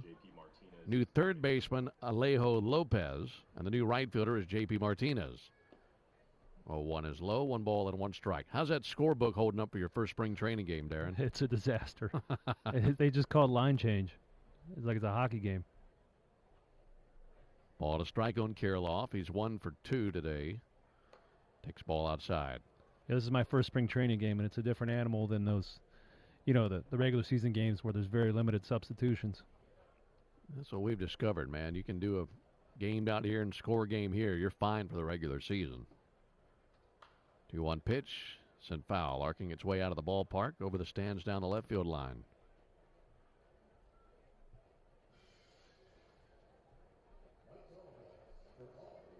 Lefty Mentor taking over for Joe Jimenez. There's 2-2 pitch. Swing and a miss for strike 3. A.J. able to change speeds there. Full Kirilloff. One down here in the 6th inning. This is a real treat on the mound today because first and foremost we got to see Spencer Strider make the start. He went 3 innings, no runs, 2 hits, a walk and 5 strikeouts. But since then we're seeing a lot of regulars coming out of the bullpen today. Kyle Farmer takes ball outside. Yeah, we had our talk about hiding our gray pants. Well, as you and Jay Chad know, just 2 road games in a row. All these veteran relievers all locked into this game. Hey, we're not making those long road trips. We're going to stay here in Northport and get our inning in. 1-0 to Farmer. Just missed. And they've earned that right. It's not given to them. That's from performing over a sustained period of time and earning that right.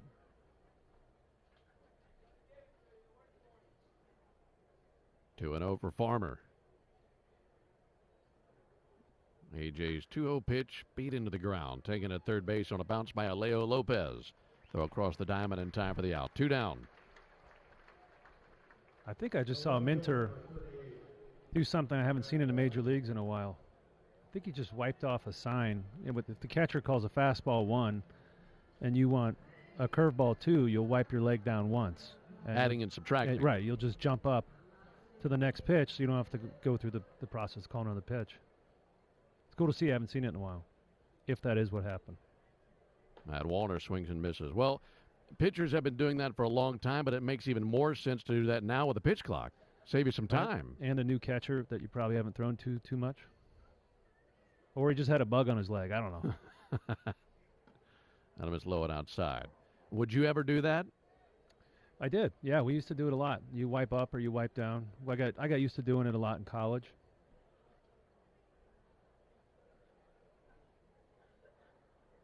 Wallner takes called strike. So, for instance, if your catcher put a 1 down for a fastball and you wiped up, that'd be up to 2, and it'd be whatever 2 is. Right. And if you wipe down, it could be down to 3 or 4, whatever your lowest number is. Right. He's got to know your pitches and know where that, 1, 2, 3, 4 ends and starts. That's old school. That's pre-pitch count, though. 1-2 and a ground ball hit hard, but directly to the second baseman, Leori Garcia. Down to a knee. He's got it. Throws over to Bryson Horn, and down go the Twins, 1-2-3. We head to the bottom of the 6th inning. Braves 4, Twins nothing.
Braves leading 4-0 into the bottom of the 6th inning. It's still Cantorino, the right-hander, on the mound for the Twins, but a few other changes for them we'll get to. It is Tyler Tolve up to the mound up to the plate, I should say, for the Braves. And he swings at the first pitch and misses. New first baseman Aaron Sabato for the Twins. Mentioned that Jake Rucker took over last inning at second base. Will Hollins is the new shortstop. Hack and a miss by Tolve.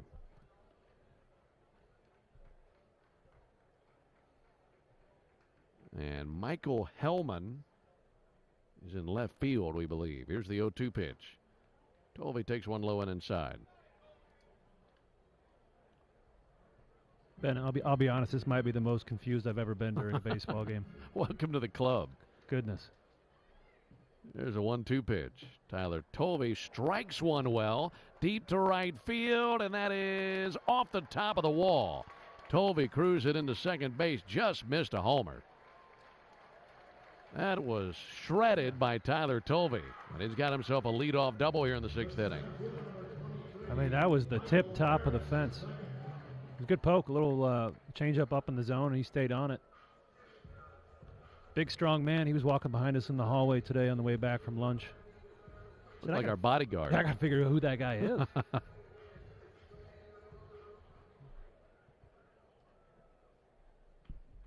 Tyler Tolve down at second base. Likely the last AB of the ball game for Michael Harris, and he swings and fouls one off. Braves now have Pierce Johnson up and tossing in the bullpen. Would be the first time that we've seen him this spring.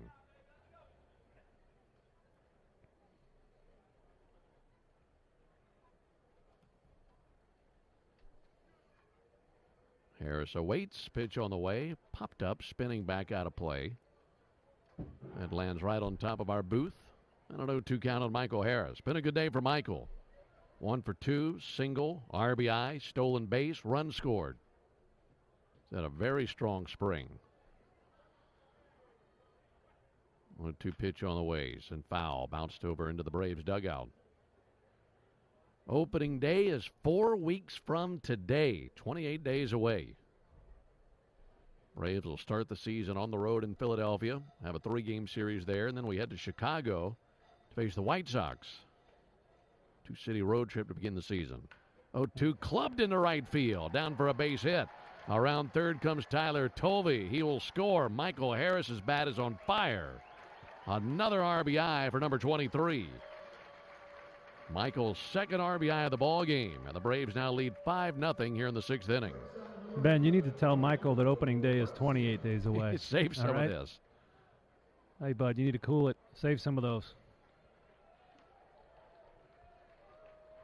Yeah, he's crushing the ball right now. It's great to see it. Yeah, that'll be it for him. The Braves bring along a pinch runner.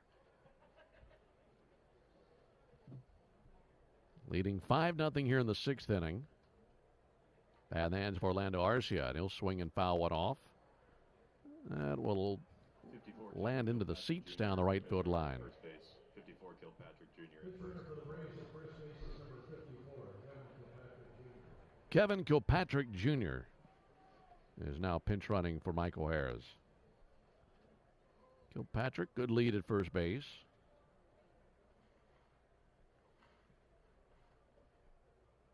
Pick off over to first base. Back in with the right hand, Kilpatrick.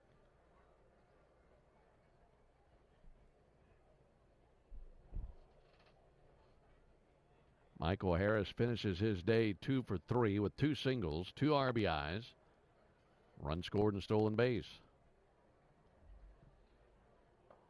1 inside. That'll miss. You know, thinking about Michael Harris, we were talking about the potential of him hitting higher in the order, and that could give him, you know, like you mentioned, another 100 ABs throughout the course of the season, depending on how high up the order he goes. I'd tell you another number that could be affected by that: stolen bases. Because I don't know how much he gets to run batting 9th. Right. 1-1 check swing. And he's been around 20 stolen bases the last couple of years. But what I'm getting at is he has so many different weapons that can help the ball club. And some of those really haven't been on full display given where he hits in the order. Yep. Yeah, you know, if Ronald is hitting with 2 outs, you don't want to take the bat out of his hand, potentially getting caught stealing. So that does limit his chances. 1-2. Arcia swings and misses, and 1 down here in the 6th inning. Yeah, I think the sky's the limit for Michael. He's there's nothing he doesn't do well. So he's going to be exciting player to watch, and just another testament to the Braves player development. And these guys just keep coming. There's so many young studs here locked up for a long time. I hope you like watching them now, because these are the guys you're going to be watching for a while. Yeah, no kidding. Jordan Luplow up to the plate, pick off over to first base. Kilpatrick back in there.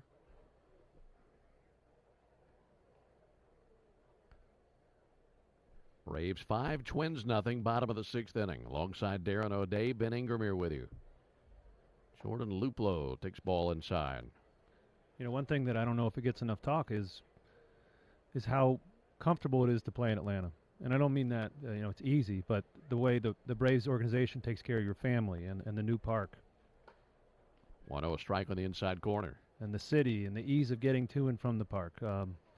There's all this stuff that adds up. You know, the airport, the ease of travel to other cities. There's so many good things that have aligned for Atlanta that Alex Anthopoulos has played into getting these guys to want to be here long term.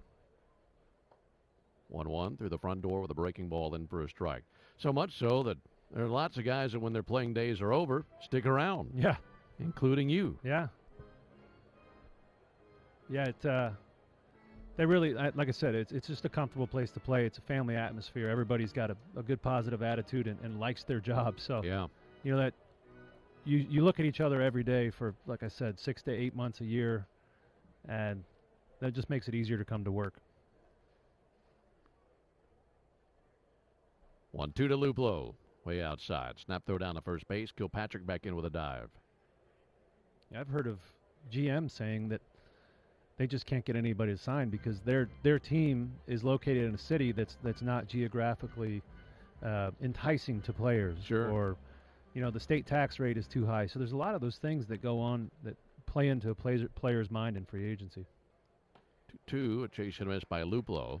And some of those things are things that a team would never be able to control. Right. And players talk about those things, don't they? Yeah, when I was a free agent, here's a story about me. There's just warning you guys, it's going to be a long season. There's going to be a few of these, but I found this one interesting. Andrew Friedman, that considered to be one of the best GMs in the game, was at the Rays at the time, and now he's with the Dodgers. I'm sorry, he's at the Dodgers. And pitch misses high and away. So I'm a free agent. He wants me to come play for the Dodgers. I say, well, I don't really want to go all the way out there, and then the state tax is too high. And he says, you know what? I hear this all the time from players, and when I was the GM in Florida, it never played the other way for me. Yeah. There's a 1-0 pitch. And a miss low. So it's not like players were scrambling to get to Tampa because of the lack of taxes in Florida. Right. But it worked against them in California. Yes. And, agents will try to use that against them to get more money to account for the tax liability. 2-0 to Luke Williams. He swings and misses, 2-1. Braves leading the Twins 5-0. We're in the bottom of the 6th inning. And you can't say enough about Truist Park. It changed the game for the Braves. I love Turner Field. I went to a lot of games there as a kid. But Truist is a beautiful stadium. Pick off over to first base. Back into the dive, Kirilloff. Or rather, Kilpatrick after the tag by Kirilloff, should say. 2-1. It's an amazing place, and you put all that together along with wins. Yeah. And the result you get is incredible. Sellouts just about every night. Chasing and missing Luke Williams, 2-2. Yeah. I didn't mention the fans either. Or the dedication to winning. I mean, it all goes into it. It's a special place. Kilpatrick a lead at first base. Williams stays alive, gets a piece of it, fouling it off. Braves have another home game tomorrow. We will see the Orioles tomorrow on the first day of March. Split squad action today. Braves leading here 5-0 over the Twins, and also leading the Rays 12-2 down the road. 2-2 gets Williams swinging for strike 3. Pretty impressive work by Cantorino, striking out Arcia and Williams. And that will end the bottom of the 6th inning. So the Braves pick up 1 run on 2 hits. Man left. We head to the top of the 7th inning. 5-0 Atlanta.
Top of the 7th inning here at Cool Today Park. It's a 6-0 lead for the Braves.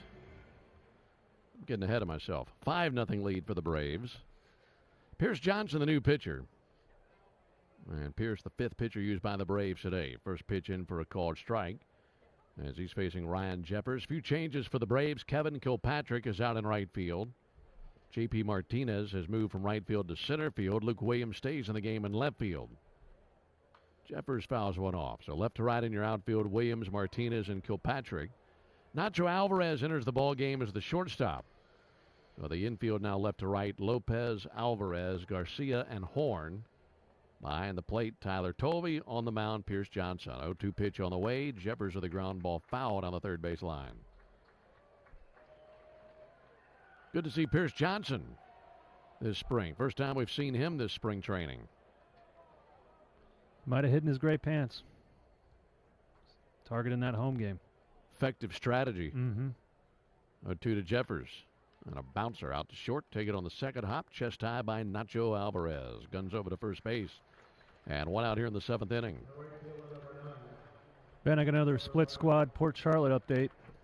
Forrest Wall has decided to take it easy on the Rays and not hit another 3-run homer, but somebody fans are very interested in making a transition to pitching. Charlie Culberson pitched his first spring training inning. 1 inning, 1 hit, 2 ground outs and a fly out. All right. Clean inning for him. Ryan Jeffers take a called strike. This is Trevor Larnach, actually. Jeffers just grounded out. So Charlie Culberson getting an opportunity on the mound. There's the 0-1 pitch. Swing and a miss. So if I'm not mistaken, that's his first spring outing, that one today down at Port Charlotte in the split squad. Mm-hmm. And if anybody can pull that off, it's him. What a great athlete. He's a good friend of mine, to be upfront. We live close to each other. The families are very close.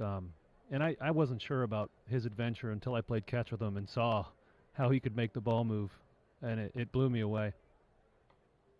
0-2 in for a called third strike. Larnach goes down looking. Good luck against that in spring training. That Pierce Johnson, one of the best curveballs in the league, and he just dotted that backdoor to a lefty. There's not much you can really do about that when he executes it.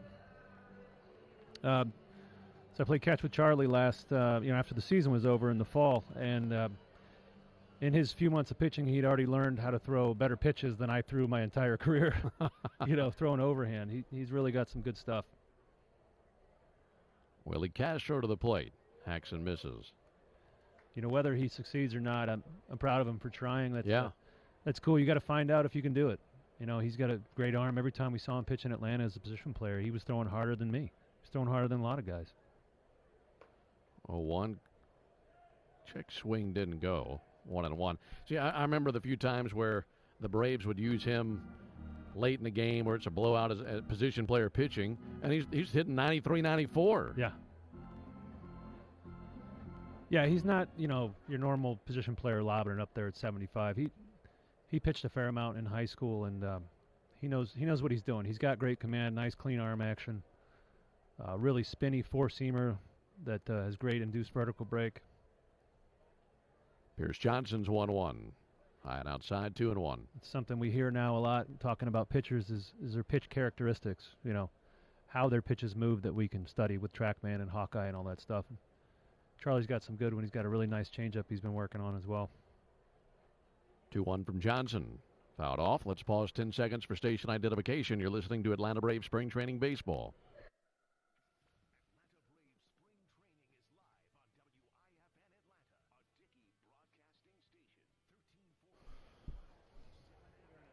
live on WIFN Atlanta. 5-0 Braves. 2-2 from Johnson. Little floater out towards shallow right field. That'll dump in for a base hit. In between Garcia and Kilpatrick. So 2-out single for Willie Castro. That extends the inning for Jose Miranda. Twins send out a pinch runner. That is Willie Joe Gary Jr. How about that name? What a name.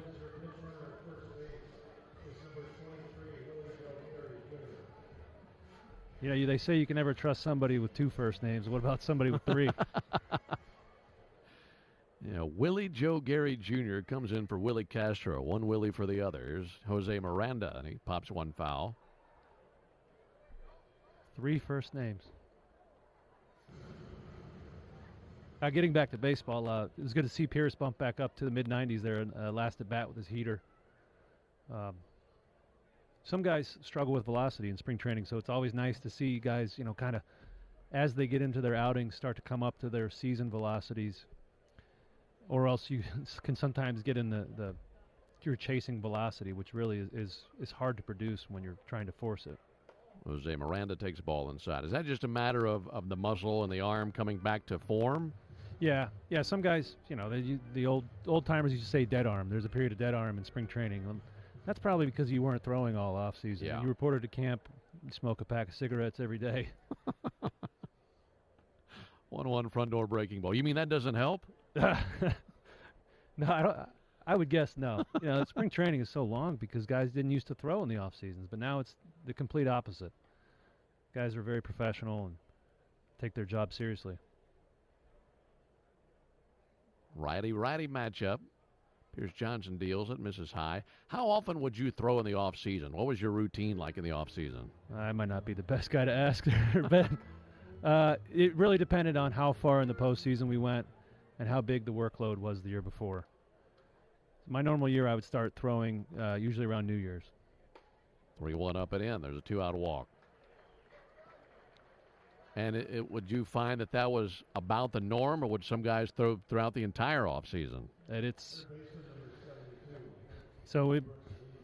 not sure. Driveline is the pitching lab that has kind of taught guys how to throw hard. They were the first to do it. So the throwing strategy for pitchers has changed quite a bit. So some guys will continue to throw Max Scherzer's famous for taking a week off a year. Other guys will start around Thanksgiving when they start lifting. So it is variable to the guy. Brooks Lee, the batter. There's a called strike. Pinch runner Junior Severino at first base for the Twins. They have Willie Joe Gary Jr. at second, Junior Severino at first, and 2 down. Braves leading 5-0 in the top of the 7th. Here's the 0-1 to Pierce Johnson, and a hack and a miss by Lee. Let me ask you one more question about that. When you say starting to throw in the off season, does that mean you're doing it once, twice a week? Are you doing it every day? What's that workload like? Yeah, so everybody's different. Mine was kind of a throwing progression. You start at 60 feet and you throw there. I would do it by time. Just, kind of a medium pace. Right. Not rushing, not lollygagging. Great word, by the way. 2 pitch, and a ground ball rolled over, fouled on the first base line.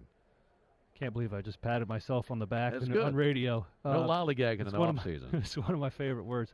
So, yeah, you would throw it 60 feet for 5 minutes, and then the next time you would throw it 60 feet for 8 minutes.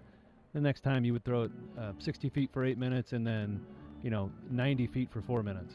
That's how I did it. Okay.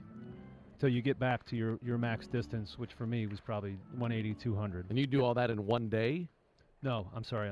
I didn't answer your question. Probably every other day. Okay. 2 misses high.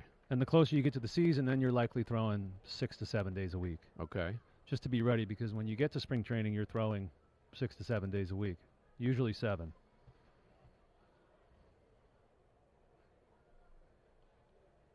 1-2 from Johnson. There's a high pop-up. Under it, Alejo Lopez, Braves third baseman, shuffling to his left. He's got it. And Pierce Johnson works through the 2-out jam. No runs, 1 hit, no errors, 2 left. Time to stretch.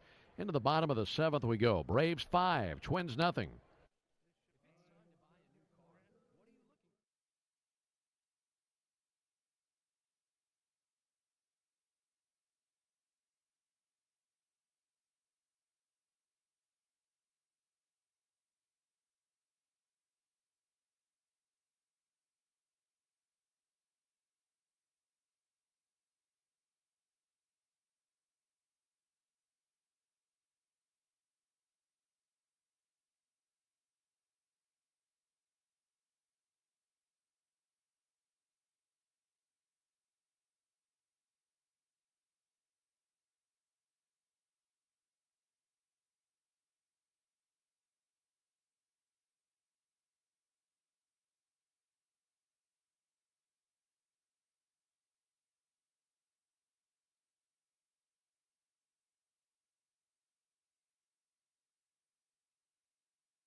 Bottom of the 7th inning. First pitch swinging and a foul ball off the bat of J.P. Martinez. And the new catcher is 94, Pat Winkle. 94 Winkle at catcher. It's a 5-0 lead for the Braves here in the bottom of the 7th inning. Handful of changes we'll get to in just a second. J.P. Martinez takes the ball outside. New right fielder is Yoener Fajardo. New center fielder, Willie Joe Gary Jr. Still Michael Hellman in left field for the Twins. There's the 1-1 on the way to J.P. Martinez. He'll ground one out to second. Jake Rucker up with it. Throws over to first base, secured by Aaron Sabato. And one out. New third baseman is Anthony Prado. Will Hollins, the shortstop, and Pat Winkle, the new catcher. And the good news, Darren, is that should be all the changes for the rest of the day outside of pitching. That's a lot, isn't it? Ben, if you ask me a player's name on this, I'm scuffling. It's training for me, too. You mean you've got nothing on Yoener Fajardo for us? Well, Yuri Garcia takes the ball low. We do have a new pitcher, Brent Hedrick, tall lefty, 6'6", 235. Corn-fed. He's from Braidwood, Illinois. He played at Illinois State. Got a little cup of coffee last year for the Twins. 3 games. Well, Yuri Garcia takes called strike. I'm sorry, 3 wins, 14 games, 25 innings pitched. Good work trying to break through. Stick in the big leagues. 5-0 Braves, bottom of the 7th inning. 1-1 to Garcia. He waves and misses, 1-2. Big day for Michael Harris today. 2 for 3, 2 RBIs, 2 singles, stolen base and a run scored. Eli White had an RBI single. Ronald Acuna had a ringing double back in the 3rd inning to drive in a run. Austin Riley's hit the ball hard today a couple times. That'll be fouled off by Garcia. And then on the mound, man, Strider, Bummer, Jimenez, Mentor, Johnson, all guys we'll see a lot of in the regular season. They've been sharp. Mm-hmm. Like I said, to me, the first outing was one of the most important of spring training. 1-2 high and outside. You know, if you go out there and you get one out and you give up 4 runs, that snowball kind of starts rolling down the hill. Like, man, do I still have it? Yeah. You know? Kind of doubt yourself a little bit. And then you got to answer more questions, and it's just, you can't enjoy your spring training as much. Garcia turns 1 foul. Still 2-2.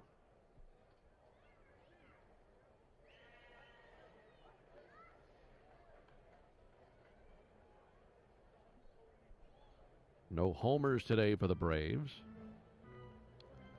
That's because Forrest Wall stole them all. Yeah, didn't he? He had 2 of them down the road versus the Rays in the split squad. 2-2 fouled back. You said 2 3-run homers, right? Oh, yeah. Man, what a day for Forrest. 6 ribbies. You know what? He's going for the Grapefruit League Triple Crown. Yeah, he is. Is what he's going for. That MVP Grapefruit League award. He had a great camp last year. 2-2 reaching out Garcia. Hits one high in the air to right field. Fajardo drifting to his right. He's got it and 2 down. Yeah, I love that part of spring training too, is the guys that perform actually get a chance.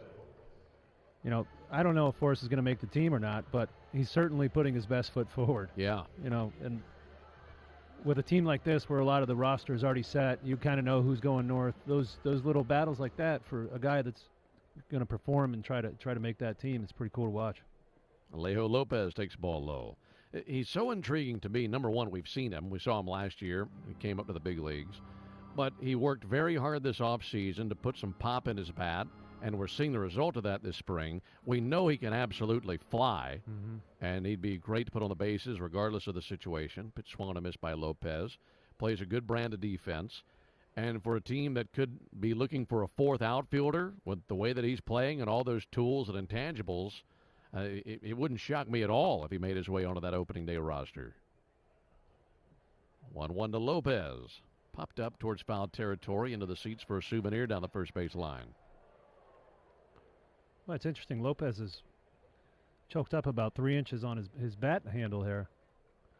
Kind of defending with 2 strikes, and it brings to mind Jeff McNeil from New York Mets, who every time I see it, it just infuriates me. Not bad. Because he'll stand out there for 12, 13 pitches. Pitch outside, 2-2. Foul off the good ones, and I don't know. Just get under your skin. I didn't have much to get him out. It wasn't. We weren't compatible. I wouldn't swipe right on him. There's a 2-2 pitch. Lopez hits one in the air to right field. Fajardo over to his left, can't get there. Plays it on a hop. Base hit for Alejo Lopez. Yeah, in today's game of the power numbers being the most important, you just don't see that much, that contact approach. Alejo Lopez does a nice job there. He chokes up and just kind of fires one into right. He's making sure he's not going to strike out, not taking his full swing, and gets himself a base knock. Extends the inning for Bryson Horn. Yesterday, the Braves found themselves trailing 7-4 going into the ninth inning versus the Phillies. And Bryson Horn hit an opposite field 2-run homer. Made it a 7-6 ball game. The Braves later tied it, and the game finished in a 7-7 tie. Horn takes the ball low and outside. But Horn had 2 ABs yesterday, had a single in the 7th inning, then the 2-run homer in the 9th inning. He was swinging a good stick yesterday in Clearwater. Waits on the 1-0, pick off over to first base. Back in standing, Alejo Lopez. Ben, I have a big question for you. All right. Is 2024 the year of the mustache? Have you been noticing this like me? Yeah. I've got a theory on that. Oh, I can't wait. There's 1-0 pitch on the way to Bryson Horn. Ooh, look out. He swings and misses. The bat goes flying out of his hands, clearing Tom Goodwin's head, the Braves' first base coach, and almost landed in right field. So Horn with a 1-1 count. All right, here's my theory. You know, a couple years ago, I mean, the big movie of the summer was Top Gun. Mm-hmm. And there are a lot of mustaches in that movie. And I think that kind of started a trend. Yeah. And over the next 18 months, it's kind of become the thing. And now everybody wants to try the mustache. And it's contagious. The guy shows up in the clubhouse with a mustache. Yeah. He's going to breed 2 or 3 more mustaches. 1-1, a swing and a miss by Horn. And I say this because Bryson Horn has a pretty beautiful lip caterpillar going right now.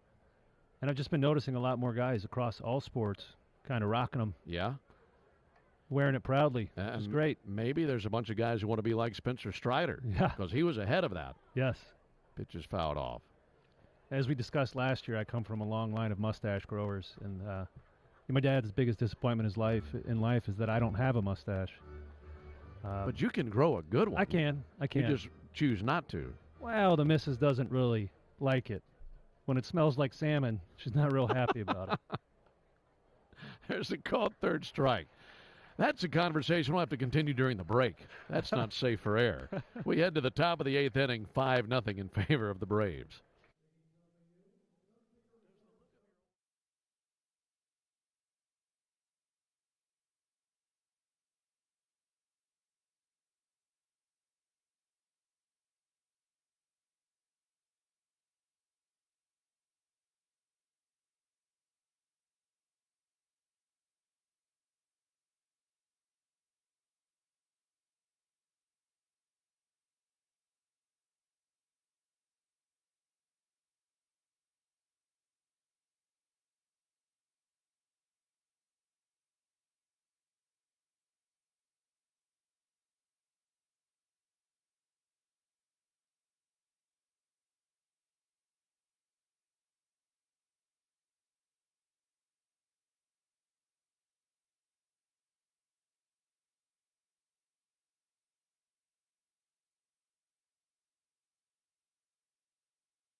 As well, split squad action today, and here in Northport, Braves leading here at Cool Today Park 5-0.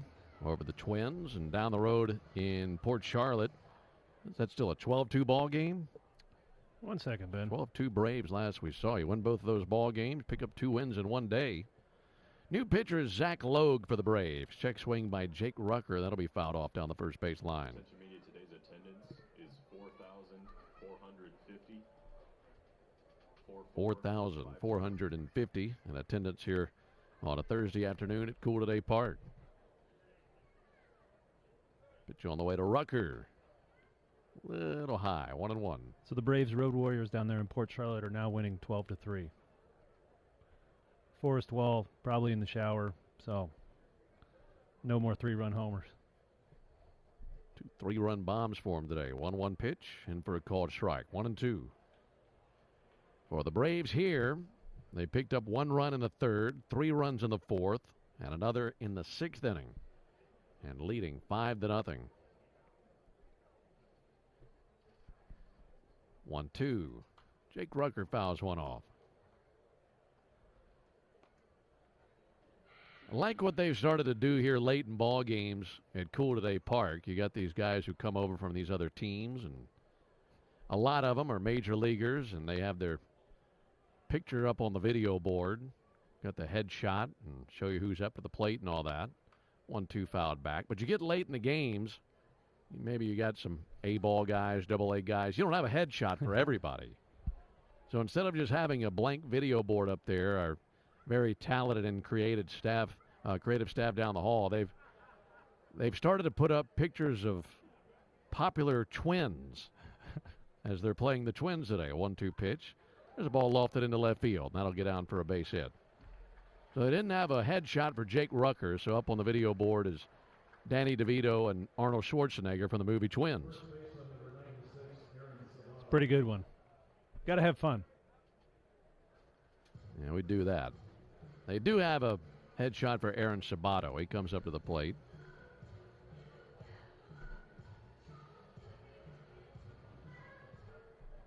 Need to get J-Chad to send a picture down the hall of him and his brother. J-Chad's a twin. Yeah, can you imagine as if one J-Chad wasn't enough, there's 2 guys? Oh, goodness. And he even admitted that he got the short end of the stick, too. Said his brother's tall, handsome. He's got a lot of good things going for him. Yeah. Family, kids. There's a call strike. Meanwhile, J-Chad has to hang out with the likes of us.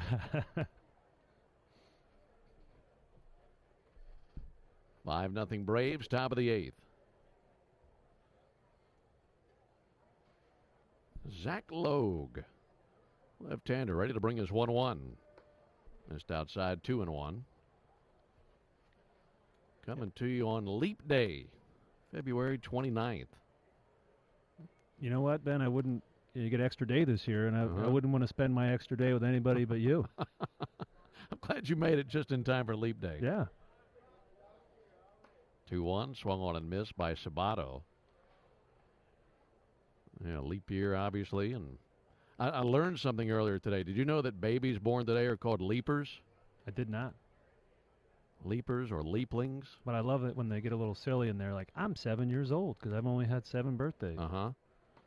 2-2, good pitch. Swung on and missed. He strikes out Sabato. And they're really, 40, 50. I've furthermore learned that in some places, the 29th of February is referred to as Bachelor's Day or Ladies' Privilege Day. And primarily in Ireland, the tradition is that on the 29th of February, women are allowed to propose to men. It's a terrible tradition, isn't it? These poor gals who have been waiting to have the question popped, and they have to ask themselves. I don't know if we could say Ladies' Privilege Day. That's what it's called. We didn't name it.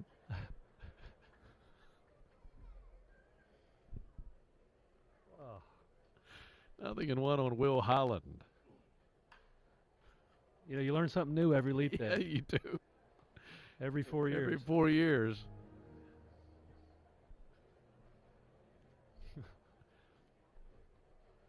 Nothing in 2 on Will Holland.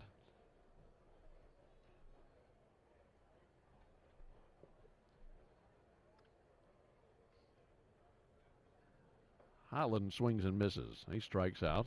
Just to clarify, you said Ireland, Yes. not Scotland or Wales. Or No, it is UK. an Irish tradition that women propose to men once every 4 years. You can believe it or not, there's actually a member of the Braves radio network whose wife proposed to him. Really? Yeah. Who's that? Chris Domino on the pregame show. Really? Yeah. Michael Hellman takes a called strike. He is a catch. Can you believe that? Yeah. Maybe his wife is Irish. I don't know. I don't know if she did it on a leap year. Why did the Irish get so many days in the spring? They get St. Patty's Day right around here, too, which is my least favorite holiday. Oh, one pitch and a ground ball weakly to second. To his left, scooping, Garcia throws to first in time to get him. And that ends the top of the eighth. So a leadoff single as all the Twins muster up versus the lefty Logue. We head to the bottom of the eighth inning, 5-0 Braves. This is Braves Spring Training on the Braves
Radio. 5-0 Braves, bottom of the eighth. Tyler Tolby leading it off for the Braves. Second pitch of the inning from Brent Hedrick is in for a called strike, just like the first one was. And an 0-2 count on Tyler Tolby. Tyler with a double and a run scored back in the sixth inning. 0-2 to Tolby. Outside 1-2. Great to have some time with you this afternoon as we bring you Braves baseball here in Florida alongside Darren O'Day and our producer-engineer Jonathan Chadwick. Ben Ingram here with you. 1-2 pitch, low and outside. And we've got you this tour of duty for what, about a week? Yes, sir. There's a 2-2 pitch on the way to Tyler Tolby. Sent foul. And you'll be down here, what, twice? Yep. Okay. Coming back at the end. And you'll be hearing a little more of me this summer as well. Yeah, looking forward to it, man. Here comes the 2-2 to Tyler Tolby from Brent Hedrick. Lefty deals. That'll be fouled off. You know, we just had 5 games with Joe. Great start to spring. Have you in here for a week, and then Joe comes back.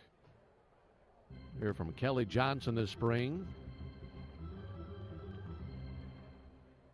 2 balls and 2 strikes on Tyler Tolby. That'll miss a little bit low. 3 balls and 2 strikes. I think you're vocally warmed up after saying that. Yeah, they were ready to go, man. 2 balls, 2 strikes to Tyler Tolby. Yeah. That can be a tongue twister. Yep. Payoff pitch. A little bit low and outside. There's a leadoff walk here in the 8th inning. We're talking about the Braves starting out on the road this year. Starting off in Philadelphia and then off to Chicago to see the White Sox. Do players really have a preference starting at home versus on the road? Or the schedule just what the schedule is? Yeah, it alternates every year, except for the northern teams, as far as I know. Patrick takes called strike. You know, they purposely moved the northern, like the Twins will probably not start at home Right. because my major league debut was at opening day in Minnesota, and there was 4 or 5 inches of snow on the ground back when they had the dome. Patrick takes one low and outside. Yeah, the Twins this season start on the road at Kansas City and then at Milwaukee before they go home. Mm-hmm. So I would say starting at home is easier just because you get that off day to come get settled and kind of see your new locker and where you're living and all that stuff. 1-1 inside, 2-1. But the realities of the schedule, you know, it's very complicated. It's almost as complicated as scoring these spring training games in my scorebook. So, you know, sometimes you're going to be gone for a few days or a week beginning of the season. 2-1 fouled off. Yeah, and in the Braves case, I mean, you come down here to spring training, and then we start on the road. The team won't be back in Atlanta till April the 4th. Yeah. And the weird part about the first week of the season is all those built-in off days so that the teams, in case of weather, don't miss their opening day, you know, extravaganza. And so that really throws you off as well. And then there's all different times of games. It's a little bit weird. You don't feel settled in for a few weeks. 2-2, comebacker ramps off the mound, backhanded next to second base by Rucker, who steps on second, gets the force out. No throw over to first base, but Tyler Tovey cut down at second. Unassisted put out there. One down, fielder's choice for Kilpatrick. Yeah, and that's another thing that you have to get used to as well because the season begins. And I feel like you do have pretty good amount of day games early. But then all of a sudden, once you make the shift from day game to night game, after you've done 6 weeks of day baseball down here, that's probably challenging for players too, isn't it? Absolutely. And then you're also changing from nice, warm Florida to going to, you know, those freezing cold night games. And that is a challenge as well. Especially in the Braves case, starting in Philly and Chicago. That's fouled off. I'm packing to come down here. And the packing for here is easy. So here's some jeans, here's some polos and T-shirts and shorts. And then it's, oh, wait a second. When we wrap up, we're going to Philly and Chicago. I got to have some layers, coats. It could be pretty chilly. 0-2 to Nacho Alvarez. That'll miss low. So I can imagine how tough that must be playing in 80-degree weather every day, able to break a sweat, feeling good, and all of a sudden you got to pack the sleeves and the jackets and whatever else. Oh, yeah. Hey, were you at that infamous snow game at Wrigley? I was not at that game. That's heard J-Jed tell horror stories about it, though. I wasn't either, but I watched it on TV. 1-2 fouled back. And I just, you know, I heard you say I'm not on that road trip to Chicago. Joe's in the seat there. I just imagined that game happening again. Yeah. I'm really looking forward to your call. Yeah. Thank you. We'll have the space heater. Strider throws a snowball. 1-2. That'll miss outside. I'll be eating my coffee that day. There's a chance Chicago in first week of April could be pretty chilly. 5-0 Braves, bottom of the 8th. Runner at first, one down on a 2-2 count on Nacho Alvarez. Nacho fouls one back. The thing I remember about that game in Chicago a few years back, I'm pretty sure that was in the first few weeks of the season. It was in April. And nobody could throw a strike. Mm-hmm. And pitchers after the game were likening throwing the baseball to throwing a cue ball. Yeah. 2 misses high. And it's so cold that you just couldn't get a grip, and nobody could throw a strike. Yeah. And I remember it snowing sideways as well. It's apparently hard to pitch in a blizzard. Mm-hmm. Well, and they banged the game the next day, and everybody said the conditions the next day were better than they were the day before. And they played in that. Runner goes 3-2, ball 4 low. The Braves have him at first and second with a one down. Nice AB there by Nacho there. He's an exciting young player. He, from what I've heard, he's got excellent zone discipline. So he's aggressive in the zone, likes to swing when there's a strike, and then he lays off the balls, which is, you know, the best combination of those two you could ask for. He's maybe one guy that Braves fans haven't heard about too much, that there could be some exciting things for him in the future. You want to talk about a tough hop for a name for a relief pitcher. Here comes Scott Blewett. That's a bad hop right there. That is. Scott Blewett right-handed pitcher, Blewett. Scott Blewett taking over on the mound. He's a right-hander. And that'll be it for Hedrick. Seen Blewett in the big leagues a couple times with the Royals. Got a cup of coffee in 2020, another one in 2021. 6'6", 245-pound right-hander, and he is out of Baldwinsville, New York. He'll be facing Luke Williams here. Drake Baldwin is on deck for the Braves. And with one down and runners at first and second, Braves looking to tack on a few more runs, currently leading 5-0. Yeah, that reminds me of a time when I first got to the Orioles. I didn't choose a walkout song, so they play whatever you want. The music they play when you're running in from the bullpen or you're walking up to the batter's box. Well, they decided to play, I believe it's a Train song. You had a bad day. That's what they played for you? They played it for me in your on home the way ballpark. in the game, and I said, "All right, that's it. I got to pick a song." Yeah. That might have been their way of forcing you to pick a song. Yeah, it's nothing like that, or like Miley Cyrus playing when you come in, Party in the USA. It's just so then you gotta pick a song. You really do, to control that vibe.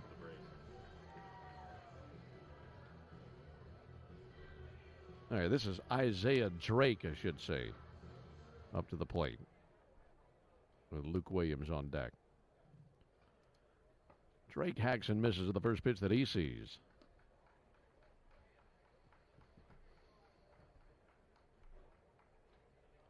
You switched up your music team to team, didn't you? I did.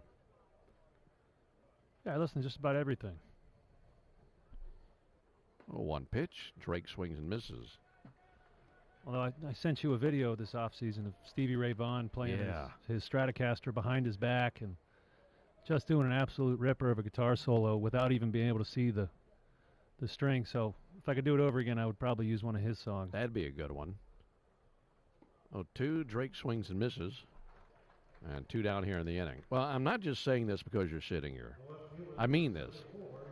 We greatly appreciate the guys who come out to good music. Correct. And you came out to good music. And I feel like that's a diminishing quality. Thank you. We might be aging ourselves here, Ben. We probably are. But you would come in like, okay, here's a good song. When you were the Braves, you're STP, coming out to Dead and Bloated, which is hilarious for a aging reliever. Here's a good story. I used Lady Gaga Poker Face when I played for Texas. Uh-huh. And it actually it was a joke to begin with, and then I started pitching good. But it came into play when I met her at a restaurant in D.C., and I had something to tell her about. You told her that you come to the plate or go to the mound to her music. Correct. Oh, one foul back. How did she respond to that? I was something like, "Oh, awesome. Oh, yeah, that's great." Okay.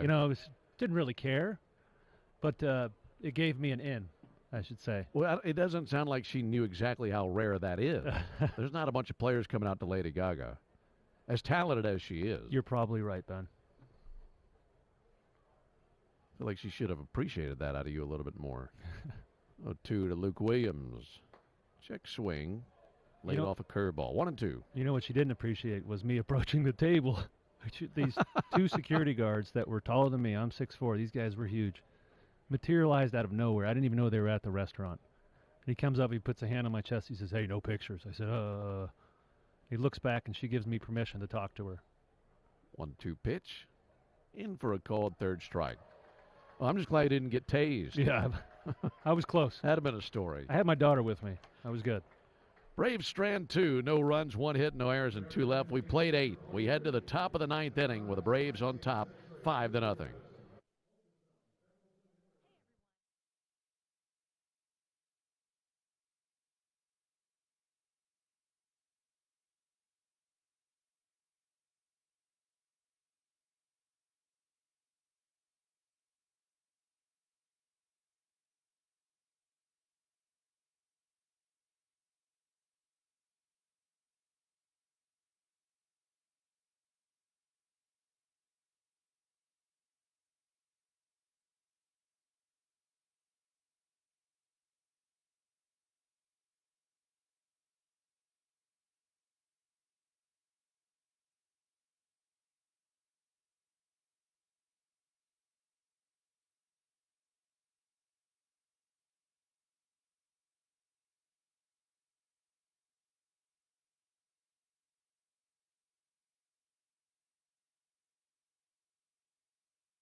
3 more outs, we can take it to the house. Braves have a 5-0 lead into the top of the 9th inning. Still Logue on the mound.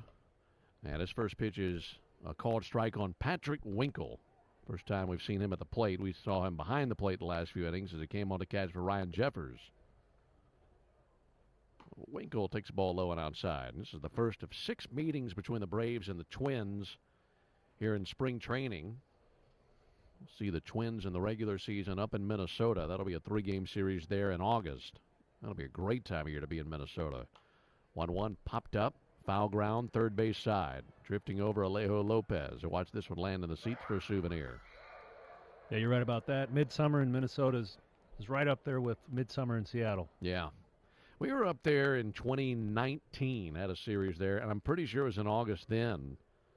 And I just remember thinking, this is as comfortable weather-wise as I've felt at a ballpark in the month of August in my life. 1-2 to Patrick Winkle. Upstairs on a check swing, didn't go. 2-2. Did you like pitching in that ballpark? You remember anything about it? I did. I didn't like day games there, and it's weird.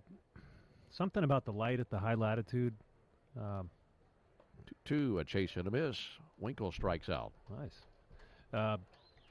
I just struggled in day games there. For some reason, it took me a lot of pitches to get guys out. Night games are different. I loved it. It's a good atmosphere. They got good fans that show up and know how the game is played, and it's a beautiful facility as well. A fun bullpen for the bullpen guys because we sit right below the Twins relievers, and you can cut it up with them a little bit. Fajardo takes ball low and outside. Yeah, it's a nice yard. 5-0 Braves, top of the 9th. 1 out, base is empty. 1-0 Fajardo, out off the inside of his foot. Ball and a strike. We're right back with you tomorrow. That'll be a 1:05 Eastern first pitch. Bryce Elder and Tyler Wells, Braves and the Orioles. Darren and I will have all that action tomorrow. Lefty Logue, ready to bring the 1-1. Here it comes. Swing and a miss by Fajardo. We saw 3 innings of Spencer Strider. Aaron Bummer with an inning. Joe Jimenez with an inning. A.J. Minter and Pierce Johnson both had scoreless innings. And Logue looking to finish it off in the 8th and the 9th. Weak ground ball to the right side. Scooping at first base, Bryson Horn steps on the bag for the unassisted out, and the Twins are down to their final out. So with 1 more out, Braves are going to take both of these games today as they have a split squad. Last we checked, the Braves are leading over the Rays 12-3 over in Port Charlotte. And here leading 5-0 in the top of the 9th. Here's Willie Joe Gary Jr. Left-handed batter takes one up and in.